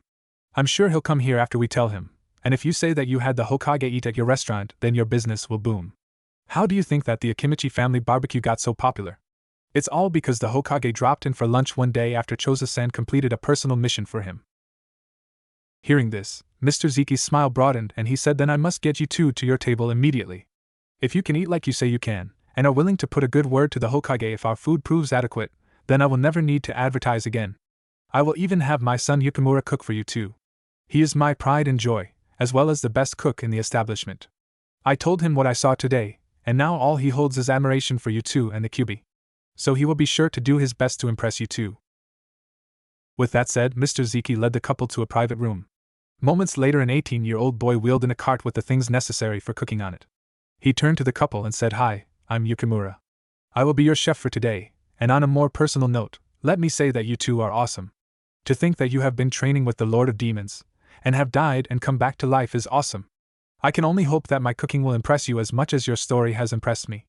And I don't want to be intrusive on your personal business, but do you think that you two could tell me a few stories of your training? When I was young, I always wanted to be a ninja, but I lacked the chakra reserves necessary to become one. So I became a top-rate cook to help my dad, but I also took lessons in how to use the spear in the meantime as a hobby. I have to say that I'm pretty dang good. But anyways, what would you two like to eat?" Naruto and Hinata ordered some food, and as Yukimura cooked it, they talked about the training that they each went through. It turned out that Yukimura's training in using the spear was very intense for as far as a civilian can go. Needless to say, both Naruto and Hinata were impressed with the drive and passion that he held when it came to both cooking and training with the spear. When Yukimura finished cooking the first batch of food, Hinata beckoned him to stay and chat under the premise that such a small amount of food would not satisfy the couple. So stay he did, and when Naruto and Hinata finished the batch, they quickly ordered another. This process was repeated several times as the night went on, until both Naruto and Hinata decided that they had enough. Yukimura left to get his father so that they could work out the bill. When Mr. Ziki calculated the bill, it came out to be 250,000 ryo. Mr. Ziki's eyes widened at the amount of food that had generated this hefty sum of money, and he actually tried to lower the amount that Naruto and Hinata had to pay. Naruto just chuckled at Mr. Ziki's efforts as he took out his wallet and took out 50,000 ryo notes. He gave them to the wide-eyed Mr. Ziki and then gave him 2 more to give to his son as a tip for making such excellent food. Mr. Ziki just stood there with the money in his hand, completely shocked that they had just used 350,000 ryo in one sitting at his restaurant. Hinata giggled at him and said, "I'll bet that you are wondering why we are willing to throw that kind of money around so nonchalantly. It's because my Rido-kun is the heir to the Namikaze clan, and I swear that they must have been very successful treasure hunters or something with the amount of money that they have in their vault. So 350,000 ryo is barely a tiny fraction of the true amount of money we have. We also don't have very many friends, so when we do make friends, we choose to support them with our all. You can expect to see us and the Hokage here again very soon, Mr. Ziki. We had a wonderful time and your son is really quite the young man. So until next time, have a good life." With that said, Naruto and Hinata walked out the door. They started walking back to the compound when Naruto said, "Don't think that our date is over yet, Hina-chan. When we get back to the compound, I want us to spend some time together alone in our special place. While I had a great time talking with Yukimura, in my opinion a date is supposed to be just between the two of us. So we are going to head home and get changed into our swimsuits so that we can relax in our special place, just the two of us." Hinata gave Naruto a peck on the cheek and said, "You're always so thoughtful of others, Rido-kun. That's one of the many reasons that I love you." When they got back to the compound, they went to the master bedroom and got changed into their bathing suits. They snuck out to the cave so that Yujito wouldn't notice them and follow, and headed through the passage until they got to the cavern. Naruto was the first to walk into one of the hot springs, with Hinata soon following him.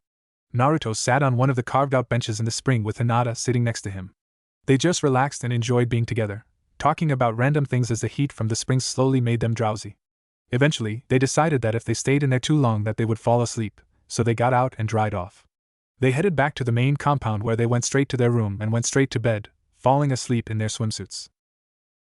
The next few weeks passed by at an enjoyable pace for Naruto and Hinata. Every day they would visit the Hokage's office and get their 20 D-ranked missions. Occasionally they would get a C or B ranked mission instead. They also had several more dates at Zeki's, and they also told the Hokage of Zeki's. So of course he went there. Instantly, the place became a booming business with the shinobi side of the village. The civilian side was still wary of the place being corrupted by the demon pair, but they slowly came around. The place was constantly packed, but there was always one private room that would only be used for whenever Naruto and Hinata would come for one of their dates. It was one afternoon that Naruto and Hinata came into the Hokage's office to ask for their usual missions when Hiruzen gave them only one mission. The mission was to immediately go and provide backup for Team 7's mission to escort a bridge builder to the Land of Waves. Apparently, the mission was supposed to be C-ranked, but the bridge builder had lied about how dangerous it would be. Now it was to be considered A-ranked, and the mission for Naruto and Hinata was A-ranked as well. While Hiruzen would normally never even dream of sending two genin on an A-ranked mission, but he knew just how special Naruto and Hinata were, and he had complete faith in their abilities. So upon getting their new mission, Naruto and Hinata immediately shined away to catch up to the team. Wheel of Torture Chapter 6. Today was like any other day for the Root members. Meaning that they had failed, once again, at getting into the Namake's compound. So what was their punishment this time, one might ask? And the answer they would get would be Goombas. Lots and lots of Goombas. When a member had injected his chakra and the wheel had said Goombas, they were extremely confused. They had no idea what a Goomba was. They were pleasantly surprised to find that they were quite weak and easy to kill. That did not help them. The sheer numbers of the Goomba horde gradually overwhelmed the Root members who were at the door today. There were all sorts too. From the regular, mundane Goomba, to the spiny spiked Goomba. And of course you couldn't ever forget about the Paragoombas. Or the Goombas that hopped about in boots. Or the blue and slightly harder to kill Gloom Ba. Even the Goomba King was there in all of his, not so, majestic glory. So of course the Root members were sadly overrun by the sheer numbers. After all, while Goombas may not be a quality opponent, they more than make up for it in quantity. Yujito was a bit pissed off. Today was another check-in day with the Kumo Jonin that were her contacts. She hated those men. They were either leering at her or treating her like a weapon, just like the rest of Kumo did. In all honesty, sometimes she would have preferred to be treated like a demon like Naruto, instead of a weapon. Being treated like a weapon meant that she got respect, but it was all false respect. She hated it. She also figured that the men would try and take her back to Kumo today, so that she could be a good weapon and help with the capture of the Byakugan, like she should. So Yujito went behind their backs and told her team about her meeting. So now she was traveling a little ways outside Konoha, with Shino, Fu, and Kurenai following. They were all invisible though. Kurenai had put up a very high genjutsu that rendered her invisible to all but the very best sensors, and Fu had scattered scale powder on her and Shino that reflected the light and disrupted chakra, making them completely invisible. Yujito herself had put a demon henge on, turning herself back to her 13-year-old body. The only thing that she couldn't change was her new eyes. They remained yellow and green. As she neared the rendezvous point, she immediately saw the group of Cloud Jonin. Idiots, you're deep within Konoha's territory, and you just stand out in the open like that? She thought. One of the Jonin noticed her approaching and said, "Hey Yujito-chan, what's up with your eyes?" "It's a side effect from controlling too much of the Nibi's power, pay it no mind," responded Yujito with the half-truth. "Fine, so what news do you bring us involving the Hyuga girl?" asked the Jonin. "A lot, actually. Most of it good," said Yujito. "Although she is officially no longer a Hyuga, but she managed to escape being branded by the seal. She is only under the protection of her boyfriend and their Jonin-sensei. However, if that's the case, we should just go in and kidnap her now," said the Jonin excitedly. "Quite, you idiot, and let me finish," yelled Yujito. "We will not be going in to capture them now, and we will wait to the Chunin exams as we originally planned. This is because of who her boyfriend is. If we do not separate them, then it will be impossible for her to be captured." Why? Asked one of the Jonin. It's simple. Her boyfriend is Naruto Uzumaki, village pariah and host of the Kyubi no Kitsune. Unlike me, he has no control over his demon though. If we were to try to capture the girl with him there, he would go on a rampage. The only survivors would be him and the girl. They were put together on a special two-man team for a reason. That reason being that the girl is the only one who can snap him out of his rampaging state, and if we were trying to capture her, then I see no reason why she wouldn't just let him slaughter us, especially since she still holds a grudge against Kumo for our failed attempt to capture her when she was 3. Also, if that were to happen, the whole village would be notified by the chakra he would put off, and a special team of A and BU would be sent to keep watch to make sure nothing goes out of control. The A and BU would immediately capture us if we weren't dead already, explained Yujito. Very well, in that case you are to return to Kumo immediately, so that you can be put on one of the genin teams that we will be sending to capture her with, said a Jonin. That is also a bad idea. If the transfer student from the cloud were to suddenly disappear from her team, the Hyuga would immediately put themselves on guard, and the Hokage would become suspicious and order to have the girl tailed with A and BU. We would never get her then. The Leaf A and BU are very good at doing their jobs. I will remain in the village and continue working with my team. They trust me and are a very good source of information, again explained Yujito. The Jonin then huddled together and spoke amongst themselves before breaking apart, and saying, very well, you will remain in the village for the time being. We will again meet a few days before the Chunin exams. Try and find out what tests will be given. If we can refine our plan with that information, then we will. With that said, they shined off to get back to Kumo. Once they were a fair distance away, Kurenai released her genjutsu and Shino and Fu shrugged off the scale powder, causing them to shimmer into existence. Kurenai then said, well, that went probably the best that it could have gone. Very good job giving them that misinformation, Yujito. So long as they keep thinking that Hinata is weak and of no threat to them, then they won't be prepared for what is going to hit them when they decide to attack the pair. They will stand no chance against Naruto and Hinata. Yujito giggled and said, I know. I just can't wait to see their faces when they realize that I betrayed them. I can't wait to officially denounce my citizenship in the cloud and join the Leaf. Next time I see Naruto and Hinata, I'll tell them to not kill the cloud that attacked them, just so that I can tell it to their faces. Shino then spoke up and said we should report our findings to the Hokage. I am sure that he will be intrigued to find that Kumo is still after the Byakugan. Kurenai then said to Shino, by the way, how did your father react to you bringing Fu home with you? Shino blushed and said, I think that my father is now thinking of naming Fu as clan head instead of me now. With that they shined away to talk to the Hokage.